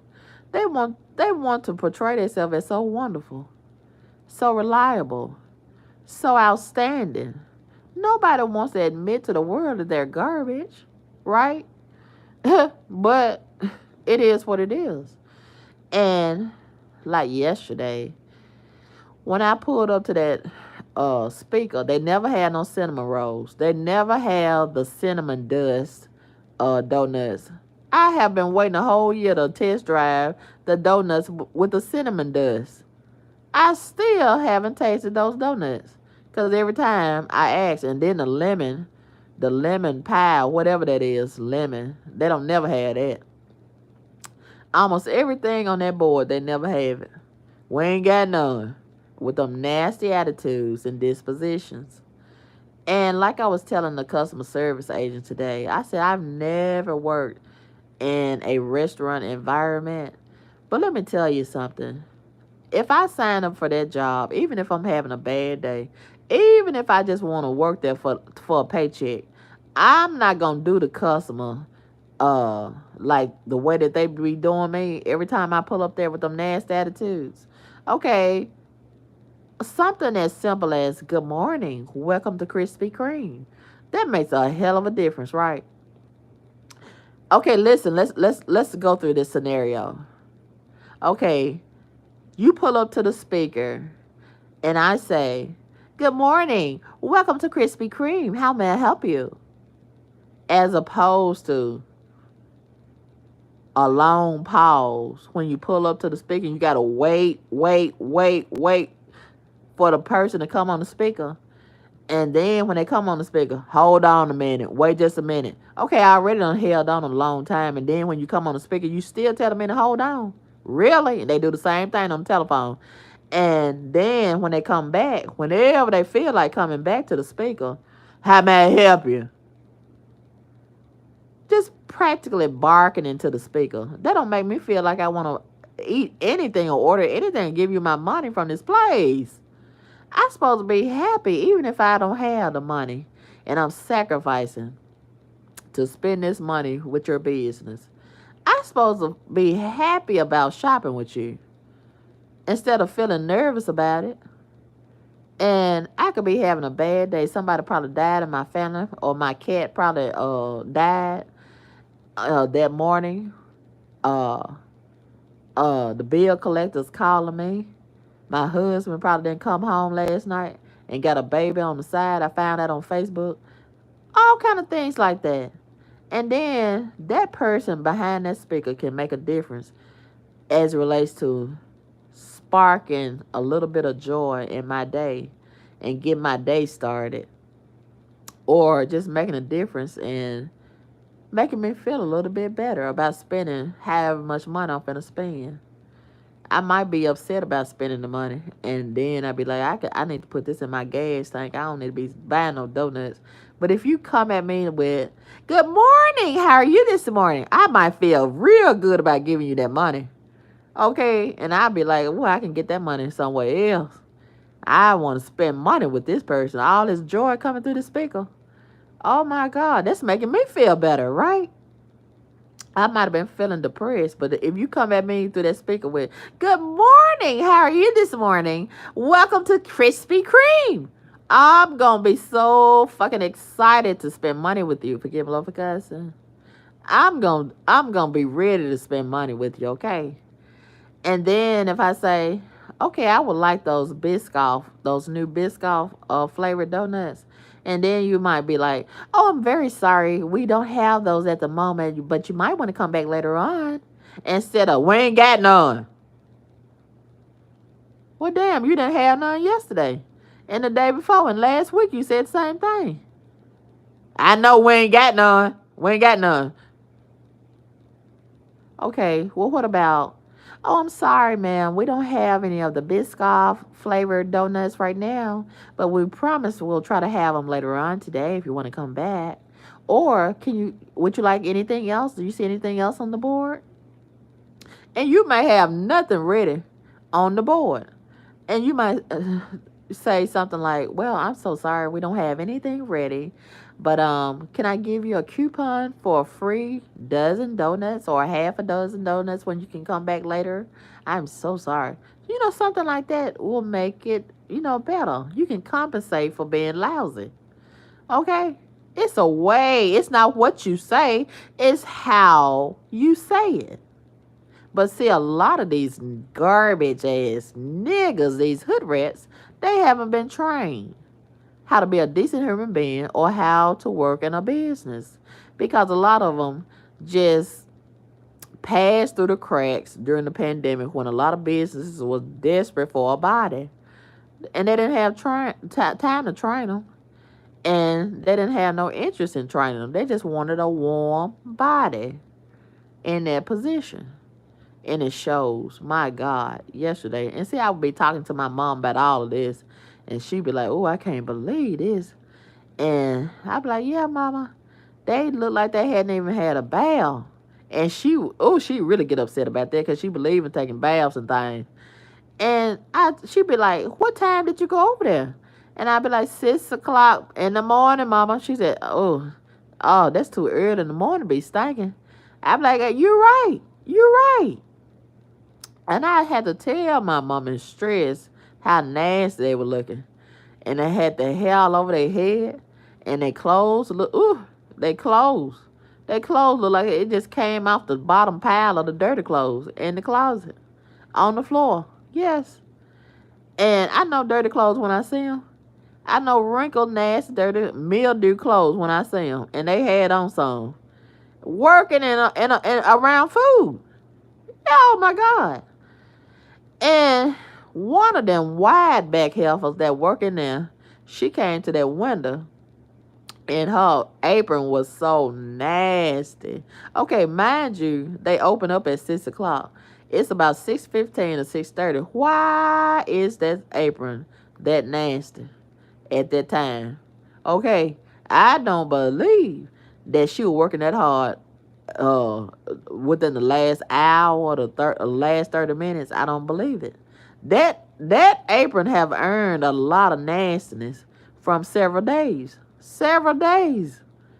And it's so sad that she didn't even care to wash it. But listen, they don't wash their ass. Why would they wash their apron? If they don't wash their car, why would they wash their apron? If they don't wash their hair and their hair bonnet, why in the hell would they wash their apron to go to work? Okay. They don't even wash their counter at home and their tables and chairs at home.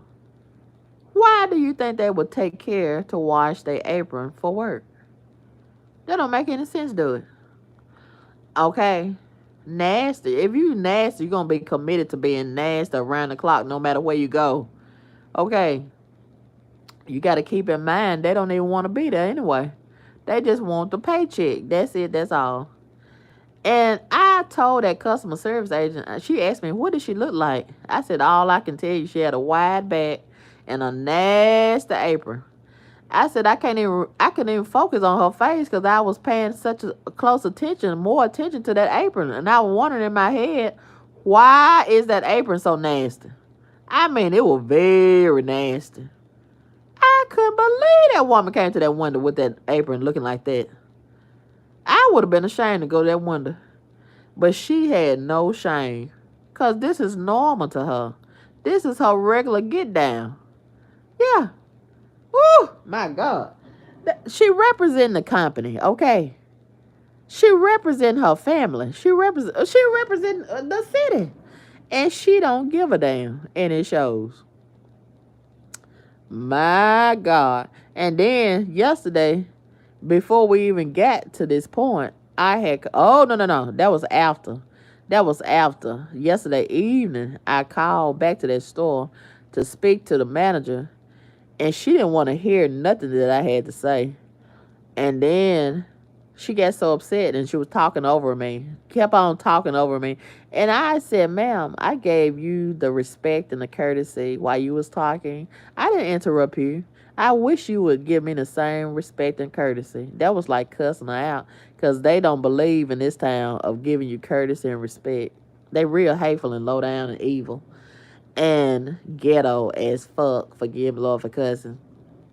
So, civilized. You got to be civilized to give somebody courtesy and respect. These are not civilized niggas. These are satanic niggas, okay? And, oh my God. The other day, while I was listening at, let me tell you this before I go to that. The heifer hung up on me when I told her I would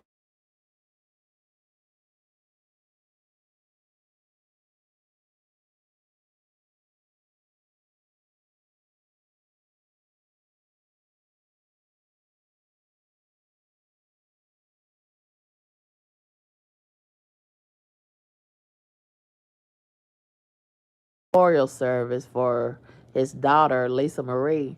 One of the guys, it was taken about a year ago, a couple of months ago, and he was showing how he had toured Graceland and the gift shop. And he was over at the gift shop, and one of them black heifers with the wide back, she was working over there, and she kept turning her back to the man, and he was asking her a question about the merchandise. And she would not even stand in front of that man and give him some respect and courtesy. She kept on walking around trying to do this and do that. Okay, even if you're busy, you got a customer in front of you. Pause a minute. Whatever you got to do can wait.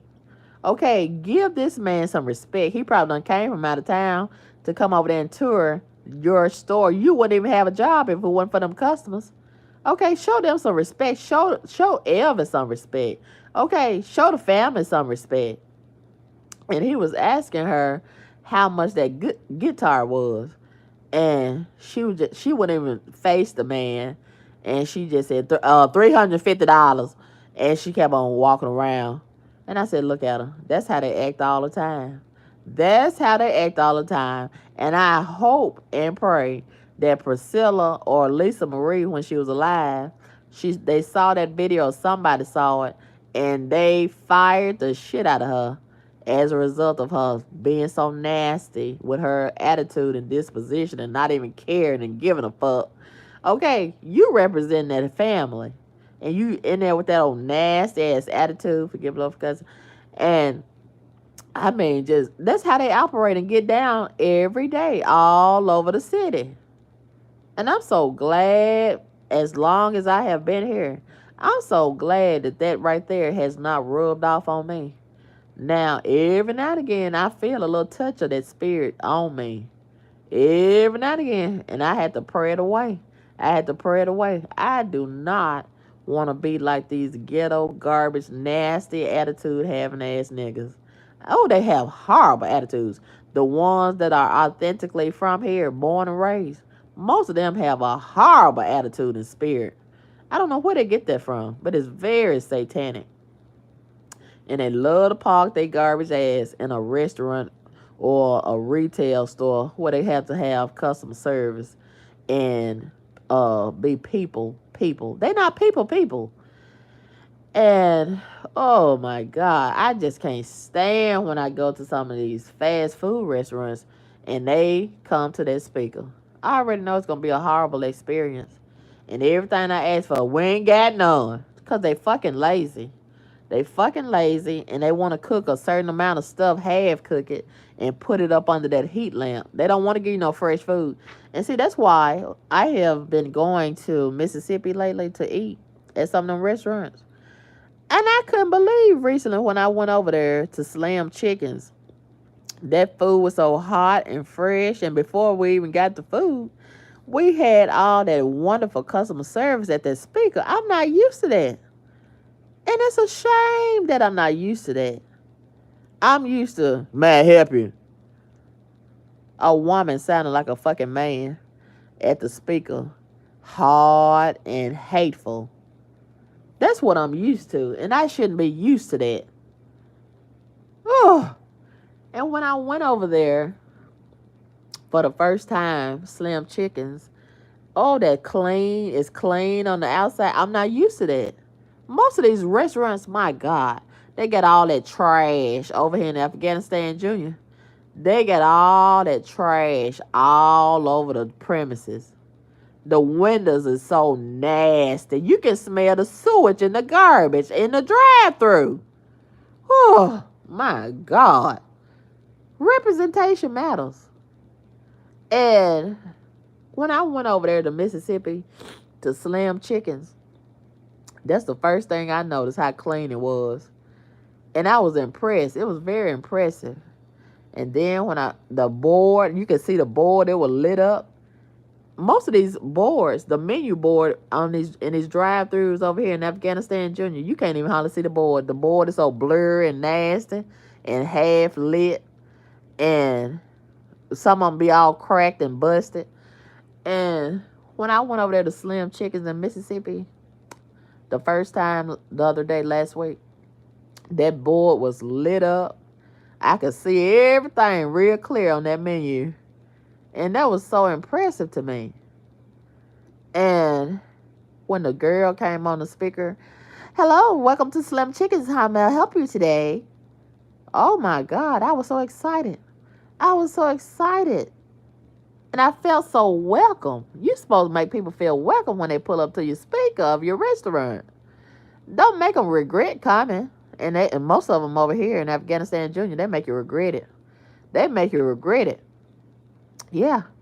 And even though the line was long in the drive-thru, they was expeditious. They was moving that line fast. Unlike these garbage-ass folks over here in Afghanistan, Junior, they don't give a fuck.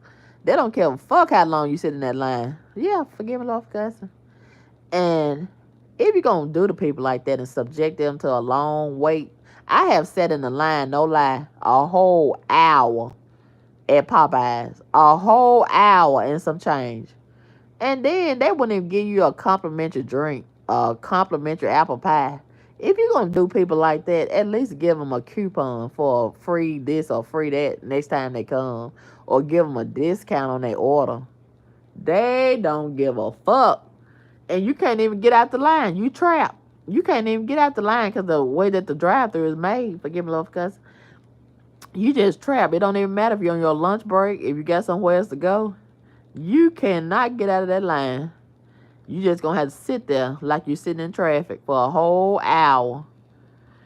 And over there in Mississippi at Slim Chickens, that line was long, but it was expeditious. It was expeditious. And I did not have to sit in that line long. That was very impressive. You hear me? And then the girl was so nice and friendly that came on the speaker. Okay, is that anything else? Do you want anything else? Oh, they don't do you like that at Popeyes over here at Afghanistan Junior. Actually, do you want anything else? They didn't even want you to say what you wanted the first time. That's certainly not going to ask you, is it anything else that you would like? They're not polite. They're not friendly. But that made me feel so good to encounter somebody that was professional and they was ready and, welcoming me to be at their business. And the food was so fresh and flavorful and hot. I couldn't believe I didn't have to tell them to have my fries hot. You got to tell these heifers and heathens over here in Afghanistan, Junior, can you please have my fries fresh and hot, and they still sometimes won't even have your fries fresh and hot. You get what you get. That's how it is over here. And over there, them fries was so fresh and hot, I could feel the bag. It was hot from outside the bag. That's how it's supposed to be, fresh and hot. And over here in Afghanistan, Junior, honey, they won't even change the grease. You can tell some of that food by the way it tastes. The grease is so old. They don't never change that grease. And something that simple makes a difference in the flavor of the food. But see, they so used to living like that at home. They don't give a fuck. And then they too lazy, forgive me, Lord, because they too lazy to go to work and do their job because they don't want to be there no way. So they just do the bare minimum. Changing the grease, they're not gonna change no grease. They gonna let the same grease sit there for years and years and years. And I could tell when I was over there at Slim Chickens, they had fresh grease. The food had been cooked in fresh grease. And the bag wasn't dripping with grease. You would get a greasy bag every time over here in Afghanistan, Junior. From that nasty old-ass oil that they done fried the food in. And then it's done set up under a heat lamp. And then they might fry it again to keep it hotter. Or if you say you want it fresh, they'll fry it again in that same old-ass grease. Just don't give a fuck, forgive me, because... And... yeah, over there in Mississippi, the food was so fresh and hot. And I would be telling my mom about that if she was still here with me. And she would just get a kick out of all of that right there. She loved my stories. I just keep her entertained. And I always telling her about different things, whether in person or on the telephone. And I had to teach her how to do the email. And she'd be like, I don't know how to do that. I don't want to fool with all this. And I'd be like, Mama, I'm going to send you an email. And she'd be like, what's that? I had to teach her all of that. Email, texting, all of that. And she'd be like, I don't want to fool with all of this. I just want something simple on the telephone. I don't want to be bothered with all that. And she'd probably be like, I don't know how y'all keep up with all that. And I tell her I do the best I can, Mama. I do the best I can. And she probably be watching her grandchildren. Because, you know, these grandchildren, these little young children, this generation, they know all about cell phones and texting and computers and this and that. And she be watching her grandchildren. And she be like, I don't know how y'all do all of this. And then she probably be like, do y'all ever put them cell phones down? What's on that cell phone that's got y'all so interested in the cell phone? And every time I turn around, that cell phone ringing. I get sick of these cell phones. Y'all put them things down sometime. That's how she'll probably be. And yeah. And she probably asked me, did you make a video today? What you talk about this week? I had to tell her. I talked about this girl, Mama. She like to get pissed on. She told the world that she like being peed on. And my mom probably be like, what? Are you telling a tale? And she was, when she said you telling a tale, she called that a lie. We didn't use that word in our house, lie. That was a big no. It was several words that you did not use in our household. And lie was one of them. That was off limits. You was in big trouble if you used that word, lie, fool, and pregnant. And I think it was another one. You couldn't say that word pregnant. And I know y'all say, what? Yes. Yes, you could not say that word in our house. Ever. Pregnant, fool, and lie. I'm kind of nervous to say them words right now. Yes.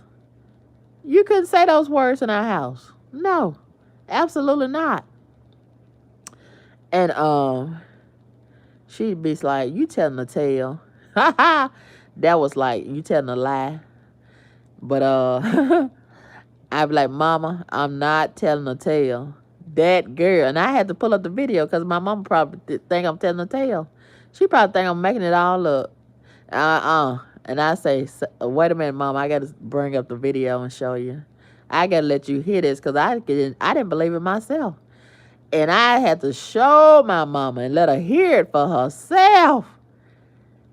That girl, young Miami, said she like to be peed on. She said, "Oh, I like it. It just do something for me. It just does something for me." Oh man, my mama talk about her like a dog. Yes. And my mama, she probably listen and look at that and shake her head a long time. And I'd be like sitting there looking at my mama. I know, mama. I know my. Oh, it'll be hard for my mama to recover from that. I know it would be. And I probably sit there and shake my head too. We both just be shaking our head like we having a seizure. And then I would just tell my mama, "Can you believe that, mama?" And my mom probably just sit there and look at me for a while. And then she'll when she gather herself, when she finally gather herself, she probably say something like this: "Who is her mama?" And I'll be like, "I don't know, mama." And she probably be like, "Whoever her mama is, she dropped the ball. She dropped the ball, and she need to be climbing in her mama's stomach and do it all over again, cause this ain't right here what she just said." And she probably be like, maybe she joking, maybe she joking. My mama try to find a way to justify this, right? Cause we wouldn't believe it. My mom probably be like, maybe she joking, and I'd be like, no, mama, she serious. She serious as a heart attack ever been. And my mama, I know she would have that face, like, she had that facial expression, like, what? And she probably be like, peed on. Yes, mama. She likes to be pissed on.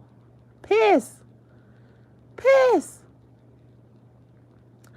And then my mama, she probably go, uh, uh, I can't believe this. What's wrong with her? And I'd be like, mama, she's sick. She's satanic. She crazy. That's what's wrong with her. And she's been indoctrinated by Lucifer, Satan. That's what's wrong with her. And my mama, oh, she wouldn't be able to believe that right there. And then I had to tell her about Glorilla, like semen on her fries. And my mom be like, "Oh, get out of here. Get out of here. I know you lying on these folks. I know you telling a tale on these folks. Get out of this house with all of this stuff that you saying." And I'd be like, "Mama, I'm going to get out, but I'm going to come back and tell you again. It's really reality. It's really reality. This is what's happening." Ooh, my mom tell me, get the Bible out. Get the Bible out. We got to do an exorcism on these folks. Get the Bible out. We got to read our Bible. Yeah. Yeah. My mother would not be able to believe all this stuff that's going on right now. And I wouldn't be able to believe it either. But it's happening. And I have to tell her we're in the last days, mama. So just brace yourself and just be ready for the Lord to come on back so we can go on back with him. A lot of these folks ain't going to make it, but I want us to make it. So just brace yourself, mama. We're in the last days that we've been hearing about all these years. Yeah, they pissing on each other. They drinking pee. They got semen on their fries. They might put it on their hamburger too. And they ice cream. Woo, just sad. Sad. They pissing in cups and drinking it. Kevin Gates, he said he like piss in a cup. He done had a woman to piss in a cup and he drunk it. Out of everything that you can drink, he likes to drink urine. Urine. Yeah. See, when you hear and see stuff like this, you don't have to wonder why God has allowed COVID-19, monkeypox, and all this other stuff that's gonna come these heathens' way, okay? And why he not sparing them and showing them grace and mercy. He's sick of them. I know he's sick of them. And he's getting them up out of here. One by one and two by two in their masks. He's sick of them. I know he is. And he's still trying to give them time to turn from their wicked ways. But they just get worse and worse every day. Worse and worse every day. But, yeah, I really, really, really missed talking with my mom and shopping with her. She'd probably be sending me to the grocery store to buy this and buy that. And around about this time now, we'd probably be sitting around watching TV. And she probably saying, I can't find nothing interesting on this thing. Turn that thing off and turn the radio on. We'll listen to some music. And I'd be like, yeah, mama. We probably watch Wheel of Fortune about an hour ago. That's done went off, so ain't nothing else interesting on TV. I probably would have to get her some old Dallas and Knots Landing and that favorite soap opera she used to watch. I had to download and get a lot of those videos so she can watch all of that. That was more interesting. Golden Girls. I bet she loved Golden Girls. And that one soap opera she used to love every day. It don't matter what she doing. It doesn't matter where she is. That one soap opera where Jack, I forgot those other characters on that soap opera.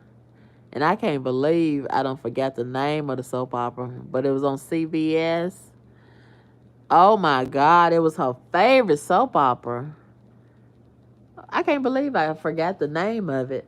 But for several years, she was a big fan of that soap opera. Every day, she would watch that soap opera and she could tell you everything, word for word, that's going on that soap opera. And I'd be like, this is not interesting to me. But it was interesting to my mom. She loved that soap opera. I forgot the name of that soap opera. And I was trying to figure out why the characters still looking the same 20 years later. They not changing. They skin, everything looked the same as it did when I was a little girl. And I wonder if that soap opera still is on TV. Probably so. With the same characters. They never die. Not even in real life. They never die. I don't understand that. Make it make sense. But oh my God. When I end this video, I got to go search for that video, the soap opera.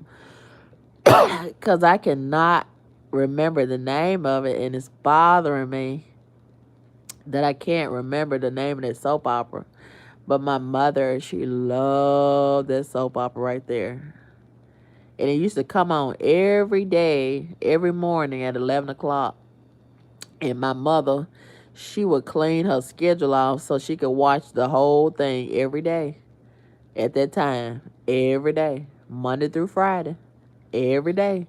And she would look forward to Monday to watch it all over again. I couldn't believe she was that dedicated to that soap opera, but she was. She loved that soap opera right there. And I don't think it was Days of Our Lives. That was my soap opera, but I could live with it or without it. And Bo and Hope. I love Bo and Hope. That's how I learned how to kiss. I used to study they kissing and practice, child. Ooh, Bo and Hope, they was a hot couple. Ooh, they were my favorite couple on TV. Bo and Hope. He was so fine, Bo. And I thought Hope was so pretty with that brunette hair. And she was she had such a pretty face and a little pretty body. And Bo used to stay in them panties all the time. He couldn't get enough of her. And she loved him. But I don't remember the name of that soap opera that my mom loved. It used to come on every morning at 11 o'clock. And I think they had an hourglass when they cut through the commercial. It had some kind of hourglass. And I love seeing that hourglass. What was the name of that doggone soap opera? I can't remember. But my mom, every now and again when we go to the grocery store, she used to love to get the soap opera digest. Do y'all remember that? I don't even know if they sell that nowadays, the soap opera digest. And sometimes she liked to get the tabloids. And We look through that and talk about that. And we was always talking. And I just miss that about my mom so much. Talking with her. And she never got tired of listening to me. And I love that about her. I would just talk, talk, talk, talk, talk. And I guess that's why I talk to y'all so much. And I sure wish she was here for me to talk to her. Because I got so much to say. And so many people to drag like a dog with his tail. Oh, I got so many people to talk to my mom about. And she would be so interested every time. She would always make time to listen to me, no matter what she's doing. She would always make time if she's busy. She would make time to talk to me and listen to me. And I love going home and opening the door and seeing my mom. And she'd be like, where you been? She was so excited to see me coming sometimes. Sometimes she'd be mad because somebody done pissed her off. And then I had to talk to her if I could and make her feel better. And sometimes I couldn't talk her out of it. She just mad for the day. And I miss her telling me, go get me some ice water. And, you know, taking her shopping or whatever. Or sitting and just talking. Or not saying nothing at all. Just sitting there in the living room. Or watching TV or listening to the radio. Or helping her get ready to go to church. And or maybe she need me to hand her the telephone so she need to call somebody. And she tell me, go over there and give me that phone book. You know, back then we had phone books. Before we had cell phones, we had that big, thick phone book. And she'd be like, find such and such phone number in the phone book. And they live on such and such road. And then I had to go through there. That big old heavy phone book. You got to be strong to hold that phone book. Let me tell you. That phone book could be used as a weapon. Do you hear me? Just throw it at somebody's head. And it'll knock them out. Unconscious. Yeah. And, yeah, I really miss her so much. And today was a day that I really started thinking about her when I was looking online at those shoes and those bags. And my mom, she loved shopping. And even if she didn't have the money, she would put the stuff in layaway. That's why I love a good layaway. But most stores, they don't even have layaways now and then. But every now and again, you'll come across a store that still does layaway. And that reminds me of my mom. And even if I can buy the stuff, sometimes I would like to put it in layaway because that reminds me of my mom. And little things like that, I'll do it. Just because it reminds me of my mom. And speaking of layaway, I had 2 guns at the pawn shop, but I canceled my layaway because the hood rests in there. And that reminds me, I got to call that store, the corporate office, and I called them. They haven't even called me back.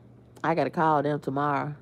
Because I wanna complain and report them hood rats in there. They pissed me off so bad the other day, and I've been dealing with them for at least a year, and I'm sick of them.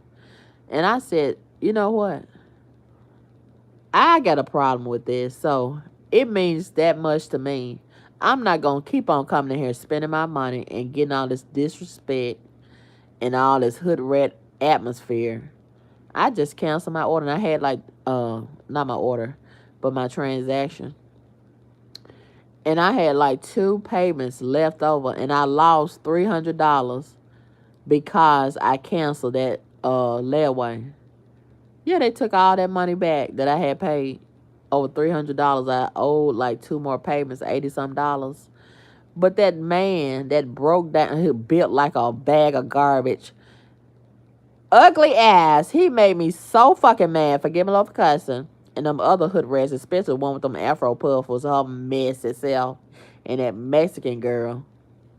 She used to be cool, the Mexican, but now the hood rats, they done rubbed off on her. Now she acting just like them.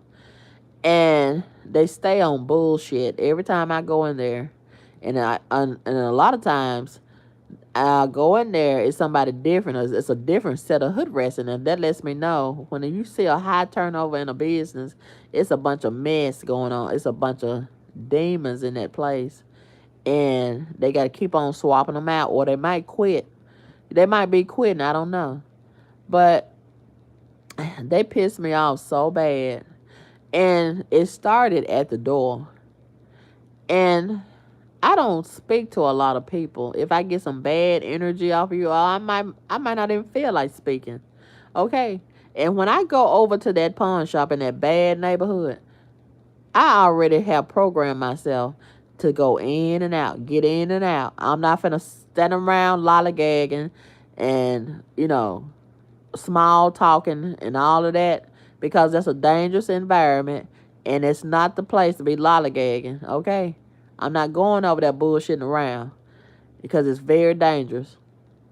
And when I went in that store, it's a new dude, Patrick. Patrick is built like a bag of garbage. He's broke down. And what I mean by that, I don't know if it's something wrong with his hip or his leg or his knees, but he walks with a limp. He's broke down. And he's kind of, well, ain't no kinda. He is fat. He real fat. Not real fat, but he fat enough. And then I can't stand the way he wears his pants, them old khaki pants. He looks so nasty. And he's not attractive to me at all. And I think he's trying to flirt with me. And it makes me real mad to see a type of dude like that trying to flirt with me and thinking he got a chance with me. It's so offensive to me.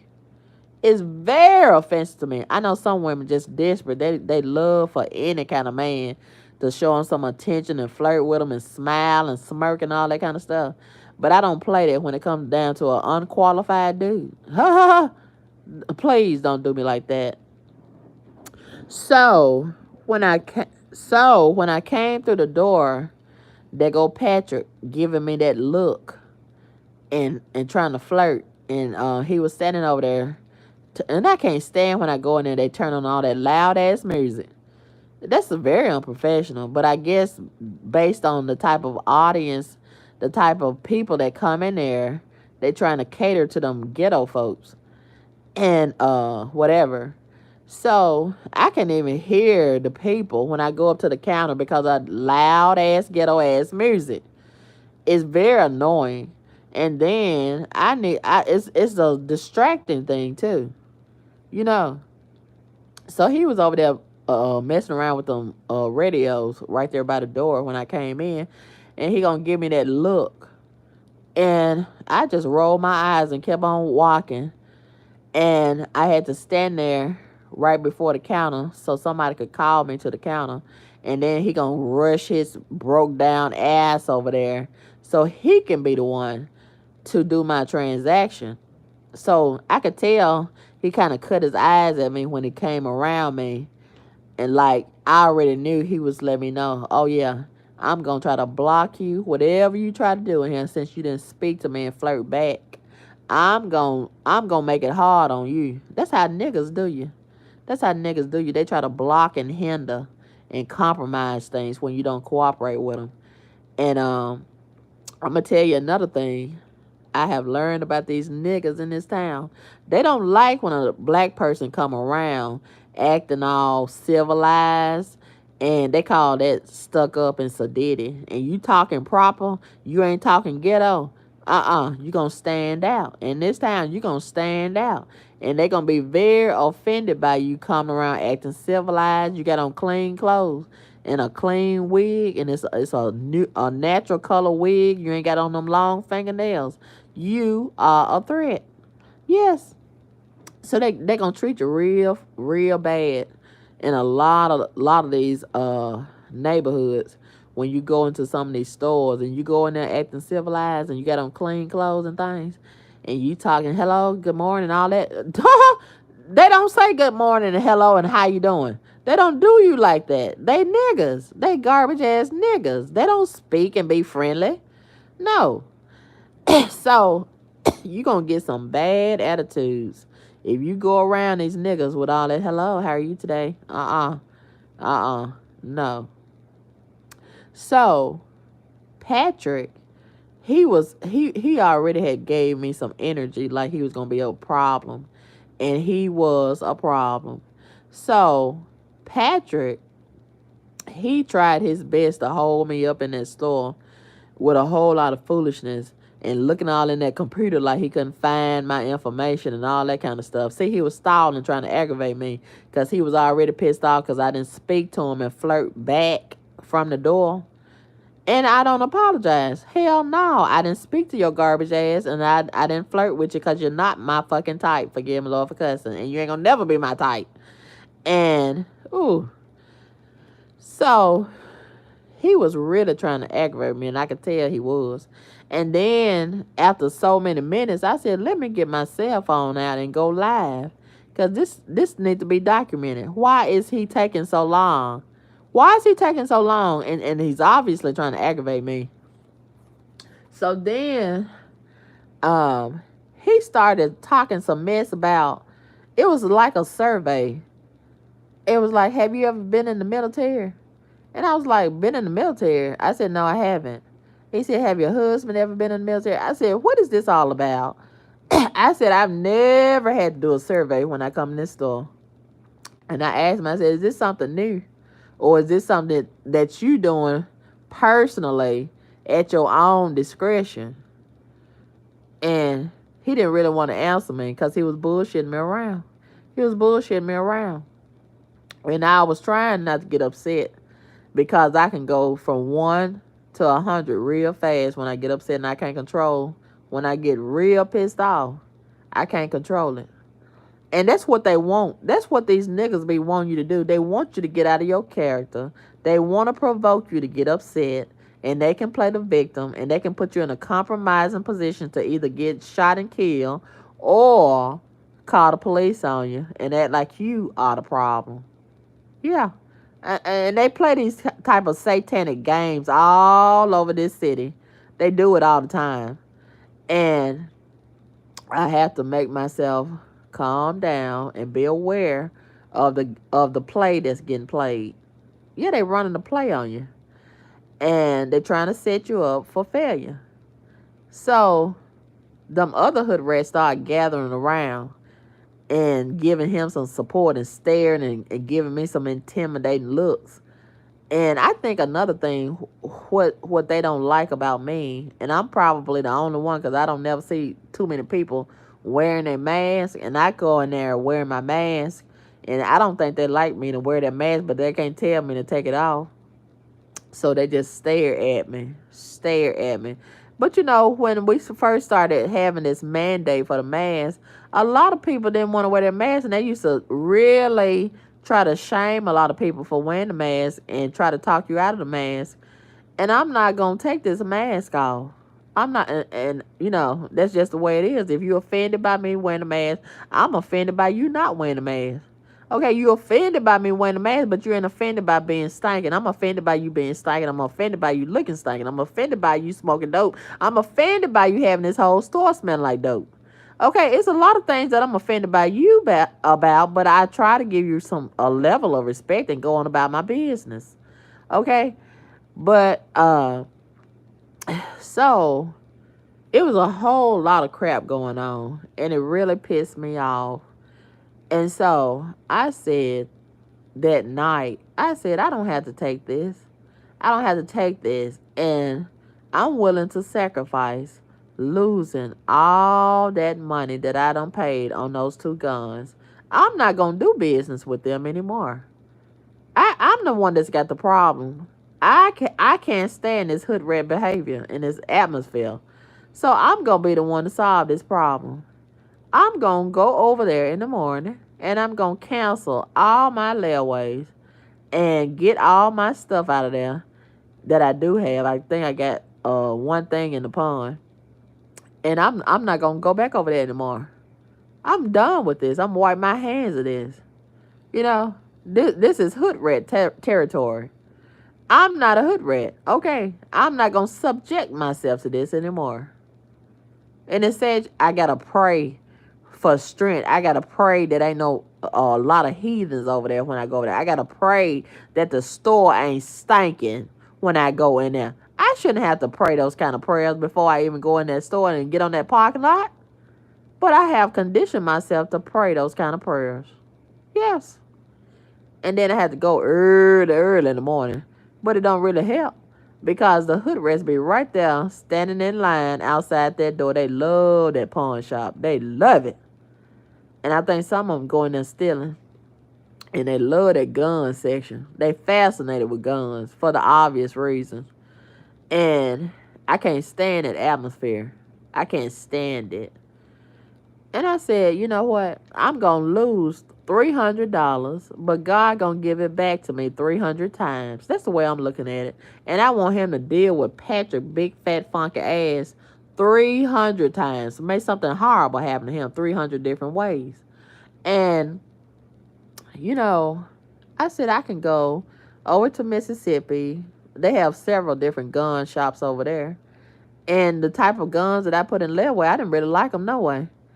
And I said, I'm going to go somewhere else that's more civilized and get a whole lot of diversity to it. Because ain't no garbage ass niggas going over there to that pawn shop. And I don't even feel safe over there.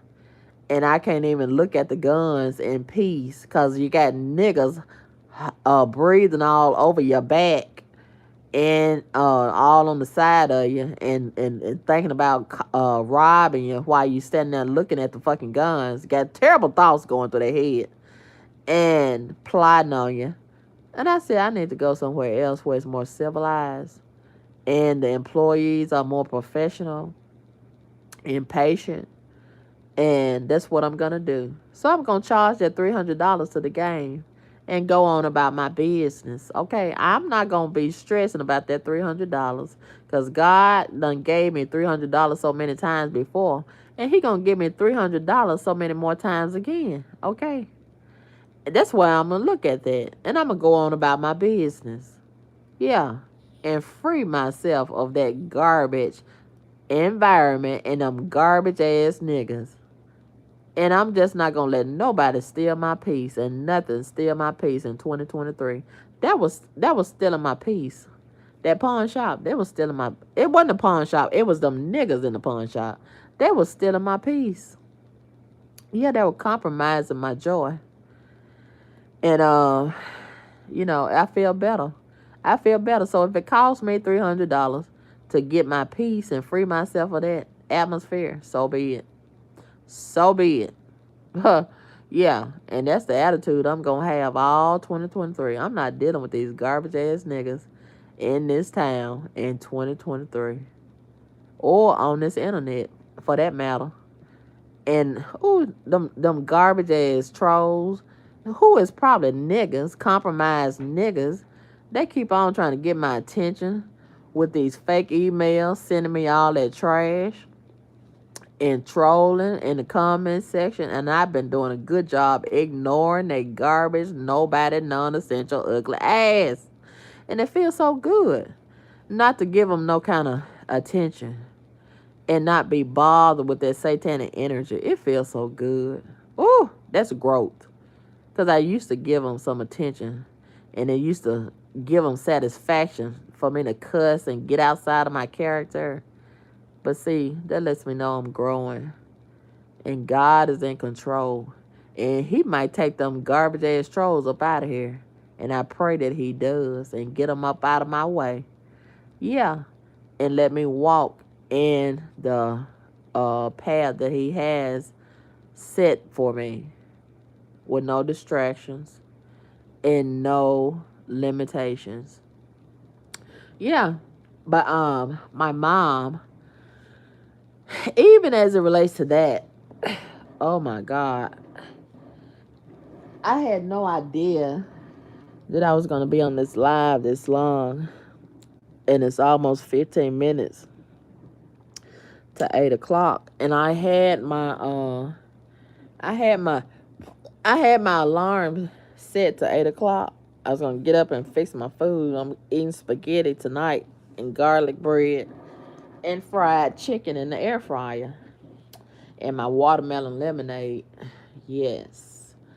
And I as it relates to, you know, my destiny and doing what God has created me to do and fulfilling my purpose on the earth. I have a purpose and God has a plan. And I used to didn't really be clear about my purpose, but God has given me a gift of talking. And a lot of people hate that, and a lot of people love it.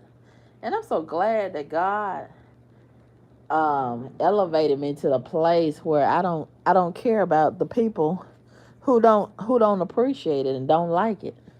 That don't even matter to me. And God has really helped me to not even pay those people no attention and go on to say what needs to be said.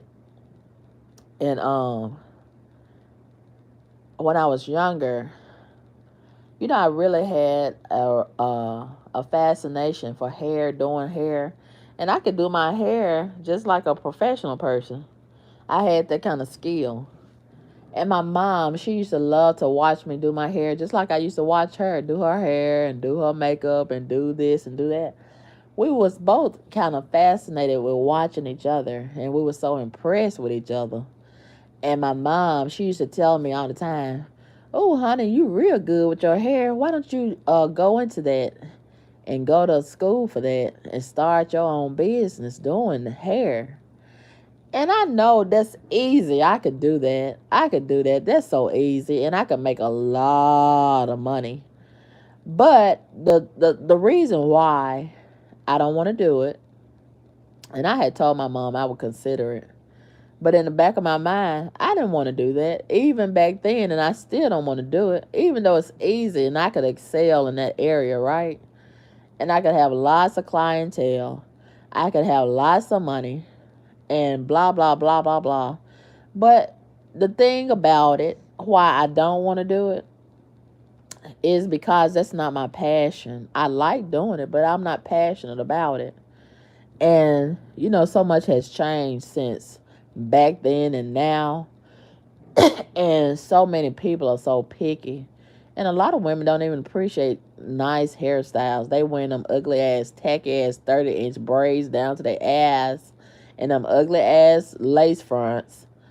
And they don't even like to have their hair, even the wig, styled in a nice style. They just that's the thing, wearing all them tacky ass looks. Everybody's head looking the same. And I refuse. I refuse. If I was a hairdresser, I refuse to do the baby hairs on a grown ass woman. I'm not getting that toothbrush. I'm not getting that little bitty brush. I'm not getting the gel. I'm not doing none of them baby hairs. You can forget about it. And the baby hairs, they full grown tree branches. They're not baby hairs anymore. Okay, and it's so ugly. It's so tacky. And why, as a grown ass woman, do you want baby hairs? I don't even understand that. Okay. Oh, it's so annoying. I can't stand to see it. But okay, that's one reason why I don't want to be no hairdresser. And then I got to stand up all day over somebody's head. My feet be hurting too bad. My back be hurting too bad. And then my arms and stuff gonna be hurting. And you got to stay all day, and you don't hardly have no sleep at night. And you got to get up early in the morning and do it all over again.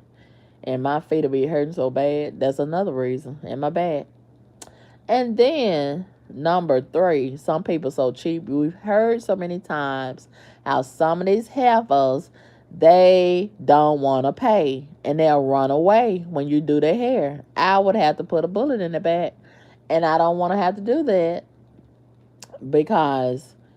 And then some of them, they don't want to pay before they real cheap, and you gotta debate about the price. No, you don't go to Walmart debating about the price. So why we need to debate? My lowball you. I don't have time for that. Okay, my skill is my skill. You're gonna pay for my skill. Okay, and ugh. And then what about the people that's never satisfied? And you done did their hair and they want you to do it over. Look, I got other clients to deal with, and you want me to sit up here and fool with your head over and over and over again? And then they pretend like they don't like it because they want you to do it over because they really don't want to pay. And they play those kind of games with you. I don't have time for that. And all the other stuff that comes with dealing with people. Okay. And most of my clients probably gonna be some females. Or I might do the man wigs. I think I would like the man wigs. I really like those the units for the men. It just totally transforms them, right? I think I would really like to specialize in the man wigs. But then some of the men gonna come up there stinking, their breath gonna be stinking. I gotta hear all they drama with these females and their children and blah blah blah. Look, I don't want to hear that. I want my salon quiet. Sometimes I want it quiet in here. Okay, come in and sit down and just let me do your hair and get on about your business. Okay, and it's so much drama comes with that whole situation, doing somebody's hair. And then what about the people that's got lice and they come in and they ain't wash their hair, and then it's just too much going on with it. I don't want to be bothered. That's the bottom line. I don't want to be bothered. A lot of times I don't want to be bothered with my own hair, which is a common denominator across the board with a lot of these hairdressers.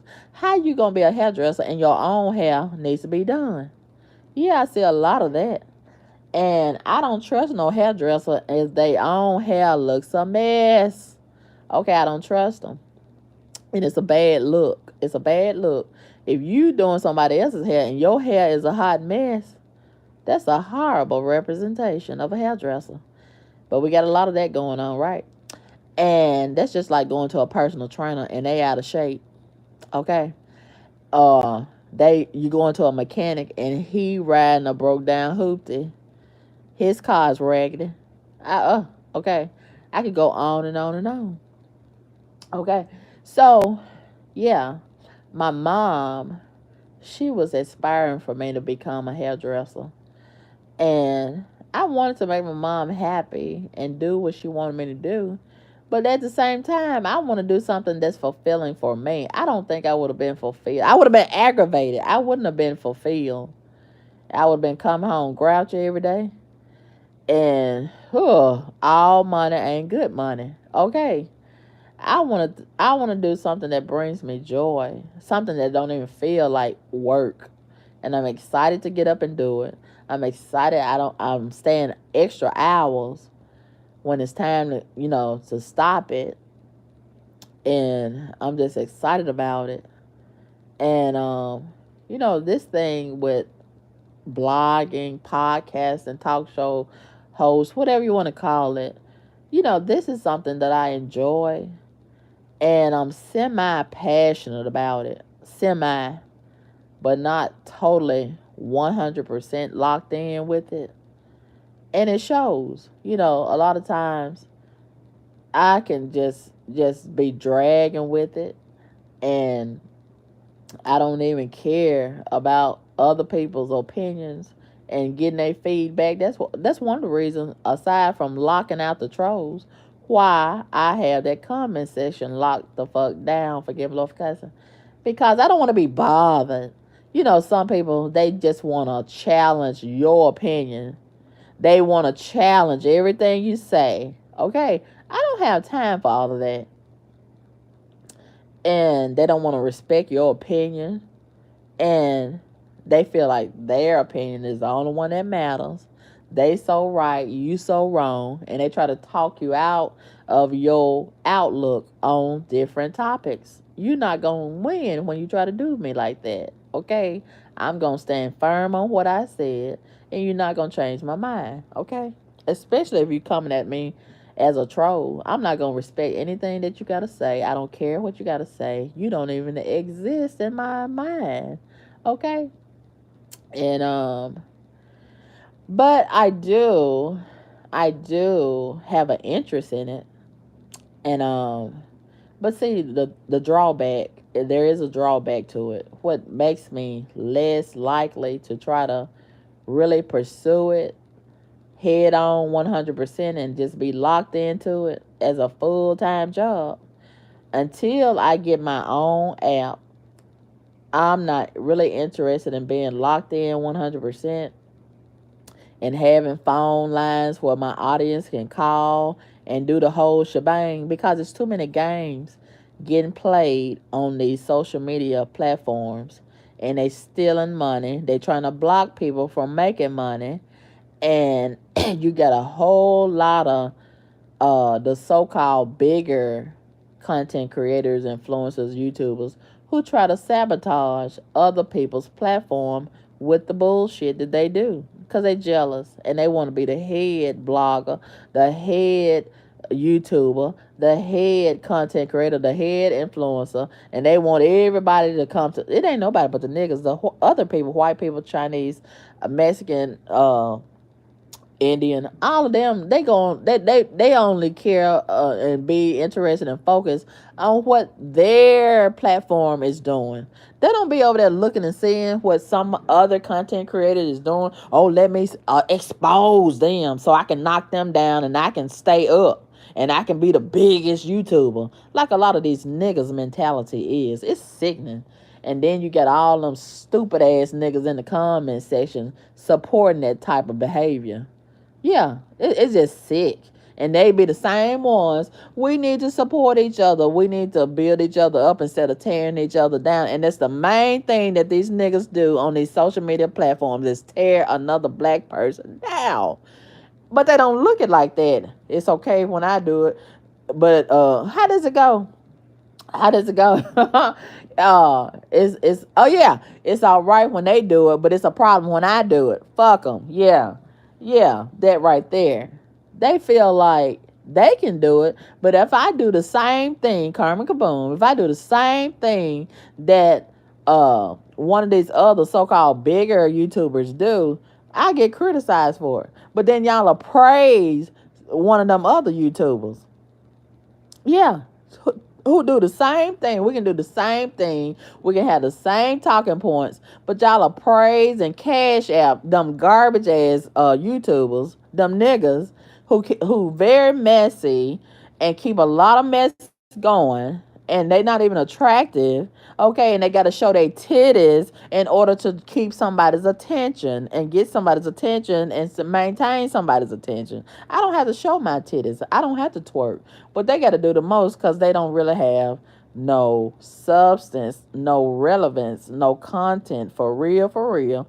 And they got to talk about everybody else because they can't talk about themselves because they're not interesting. Okay? And then when they do talk about themselves, they got to make it up and lie. I don't have to do that. And see, that's what I got going for me, and that's what's threatening about it for them. I can talk about me. I can talk about you. I can talk about them. Okay, I can just talk, but they gotta steal other people's talking points. Mine is authentic. My talking points are authentic. Okay, my stories are authentic, and I don't have to talk about what everybody else talking about. I can talk about whatever I want to, and it's still gonna be interesting.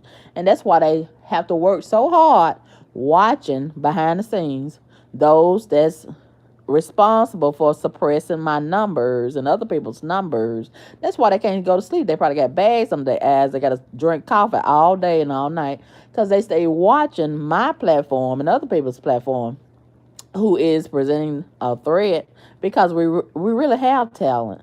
Okay? So they want the clowns to have dominance on these platforms. So they got to suppress people like me and play these kind of games. But those of us that know what's real, we know what's real. And we know the bullshit that's going on.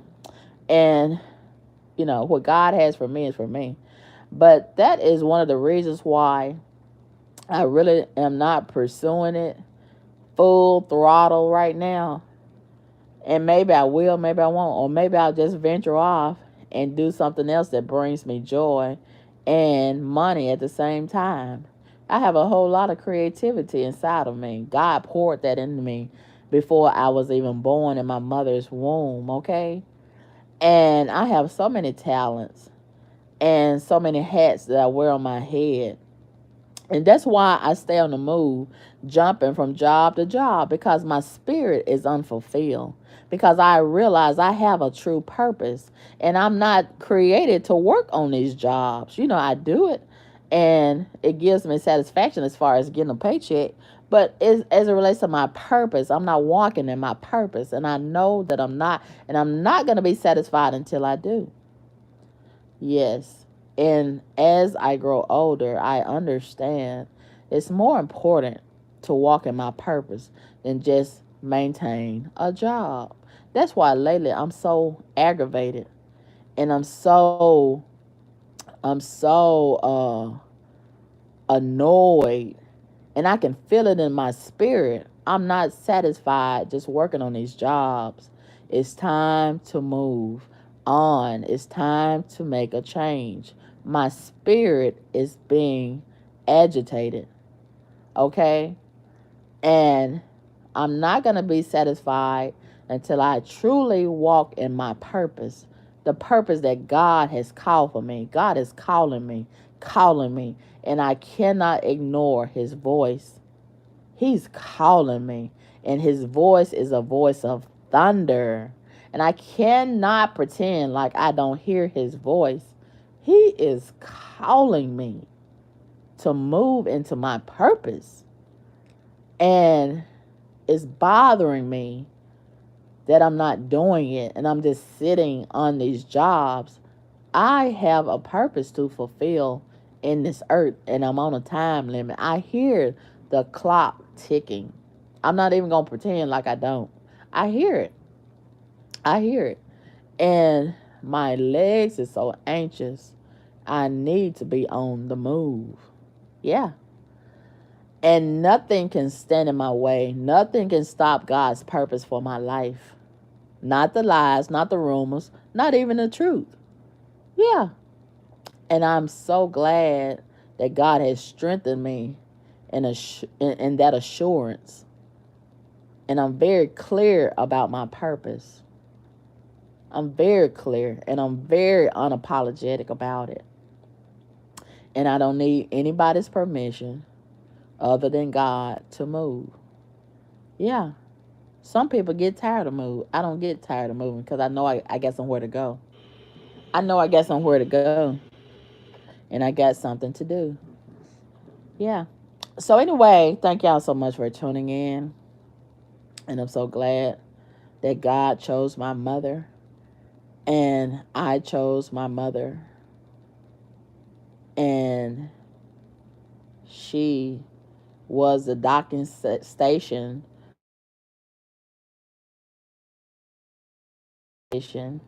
for 9 months before I came out here. And one thing that I truly regret is it's several things, but two things that stand out the most that I regret about my interaction with my mom when she was alive. I really, really regret never being I wouldn't say able, because I had the money. I just tried. She always worked so hard, and she always gave and poured into everybody else. And I always wanted my mom to have an opportunity to experience traveling on a cruise boat. That would be so nice for her. But it didn't happen. It didn't happen. And I really, really resent that. And it's so many other things that I really resent that I didn't get a chance to do with my mom. And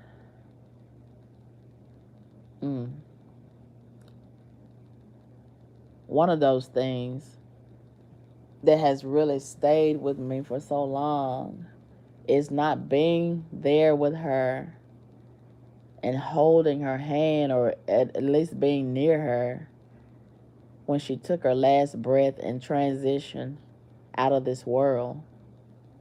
And that same weekend, I had told my mom that I was coming to visit with her. But at the last minute, I changed my mind. And getting that phone call, it has forever made me sick in my stomach, in my spirit, in my soul. And I was forever changed by that one phone call. And I remember I was telling someone who I was talking to about death and, losing our loved ones and things that keep us connected to our loved ones. I was telling that person about it recently. And they mentioned how sometimes we'll see rainbows and that might be them in some kind of way. And I was telling that person, I remember that night when my mother transitioned and passed away, I was so crushed in my soul. I was so crushed. And I always imagined that day would come, and I did not want that day to come. I always felt so horrible because I knew one day it was going to happen.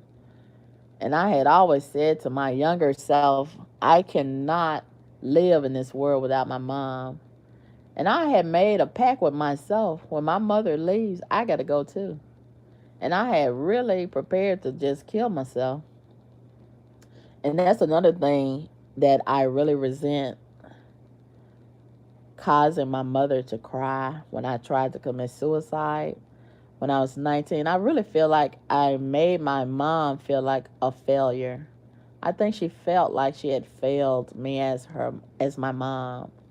And I did not want her to feel that way. I did not want her to feel that way. And I could see it in her eyes. I could see it in her disposition. I could feel it in her energy of her soul. She was very crushed by that whole moment. And I had never heard my mother cry until that day. And she had such an ugly cry. And I could tell it was coming from her, the bottom pit of her soul. She was hurt by that. And that hurt me so bad that I had hurt my mother to her core. And I could hear it in her core. I could hear it. It was no denying it. I had hurt her severely. And there was no coming back from it. No matter what I said, no matter what I did, thereafter, she was hurt. She was crushed. She was torn by that. And she probably asked herself so many times, what did I do wrong? Where did I go wrong with this? What did I not do enough to make her feel, my daughter, to make her feel that she had to resort to this?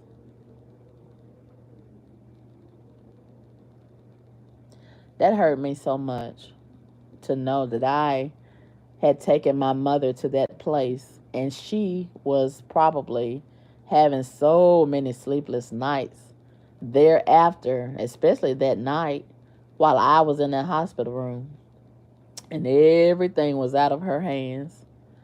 And I'm going to forever have the burden of resenting that whole moment. And I was not able to resolve it before she left. And she left without us saying goodbye. No last conversation. A lot of things was left unsaid. A lot of things was left undone. And because I changed my mind at the last moment, I missed a lot of important last moments with her. And I resent that. And I robbed her of those last experiences and vice versa. And I'll never know what those last moments, those last experiences, those last things that would have been said, what they are or what they would have been. And that night when she passed, I was so hurt. I was so torn. I was crying. And I was standing on the patio of my apartment. and just so lost by this whole matter. And I remember just all of a sudden looking up in the sky, and there was a full moon in the sky that night. And I was out there by myself. It was quiet, and the sky was lit up by the moon, the full moon. And I saw a rainbow over the moon. I had never saw that before, and I knew right away that was a sign from my mom. There was no doubt about it. And I guess she was letting me know she was there with me. She had transitioned and, assuring me that everything was okay to that degree. And that did make me feel a lot better.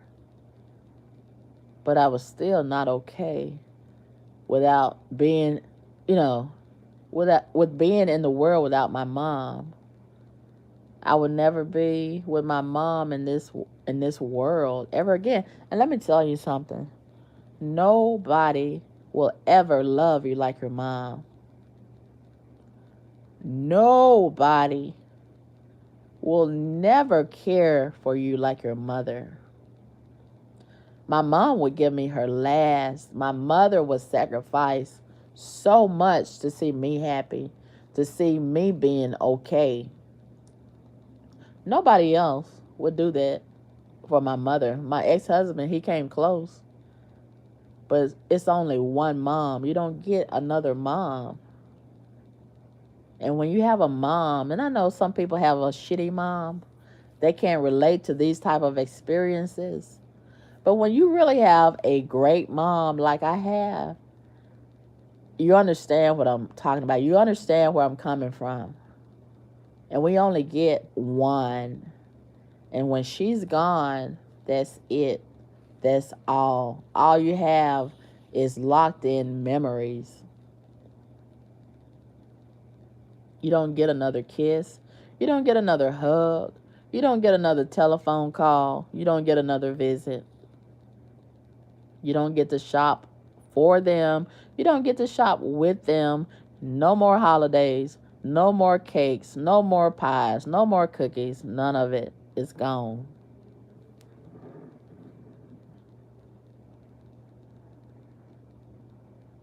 And I would love to get a phone call from my mom asking me how was my day, asking me, what's wrong, honey?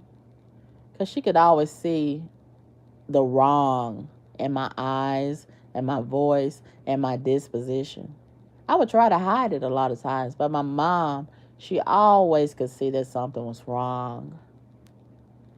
And I didn't want to always tell her because I didn't want to make her sad if I was sad and bring her all this sad news. And I try to hide a lot of things from my mom because I was sparing a lot of people. And I didn't want to cause any rifts and shifts in the family, in the neighborhood, at the school, at the church. I didn't want to cause any problems. So I said nothing. Every time she would ask me, what's wrong? Nothing. But every now and again I would tell her, but not often. And one thing, a couple of things that I wish I had told her, and it is,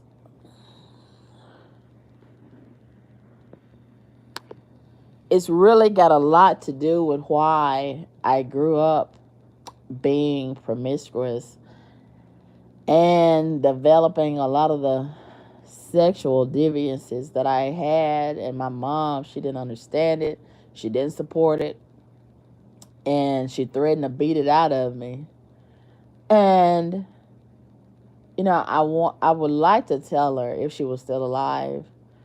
A lot of times when she would take me to the babysitter when I was younger, they was doing a lot of inappropriate things to me. And that stayed with me, and that manifested a lot of things in me. Okay? And I remember this one older lady that was my babysitter when I was younger. maybe around 9, 10, 12 years old. And that woman would never stay her ass at home. She was elderly, but she would never stay her ass at home. And she always had somewhere to go with her daughter. That was always going somewhere. And she would leave her grandson in charge of being the babysitter while she was gone. And I never told my mother about it because I didn't want to cause my mother to get upset and say something to them. And then if I had to go back over there, they would have gotten me real good for saying anything. And I did not want to deal with the consequences of tattling. Back then, they didn't call it snitching, they call it tattling. But every now and again, I would tattle and tell her stuff that I thought was real, real important. But I never told her about that. And that guy, he was a big, black, ugly guy. And he was way older than me, right? And he was molesting the shit out of me. Yeah. And he would have friends come over to do the same thing. And it was a horrible, horrible, horrible situation. And there was nothing I could do. I would never say nothing. I would never fight. I would never cry. And I hated going over there. I really did.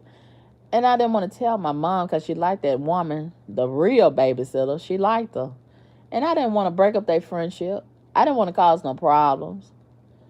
And, oh my God, it was just like a traumatic situation. Every time she mentioned taking me over there, and I'd be like suggesting, well, can I go such and such place? Or what about such and such place?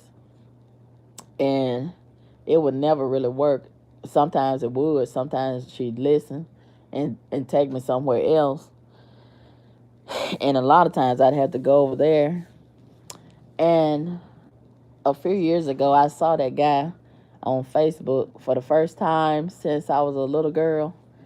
And I had so many terrible thoughts in my head for that guy. So many. And I wonder if he resented causing a lot of things that he did inside of me. And I wonder if he had did it to other kids in the house.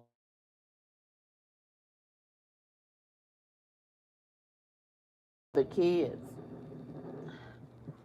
And he enjoyed his big fat funky ass. He enjoyed seeing me coming.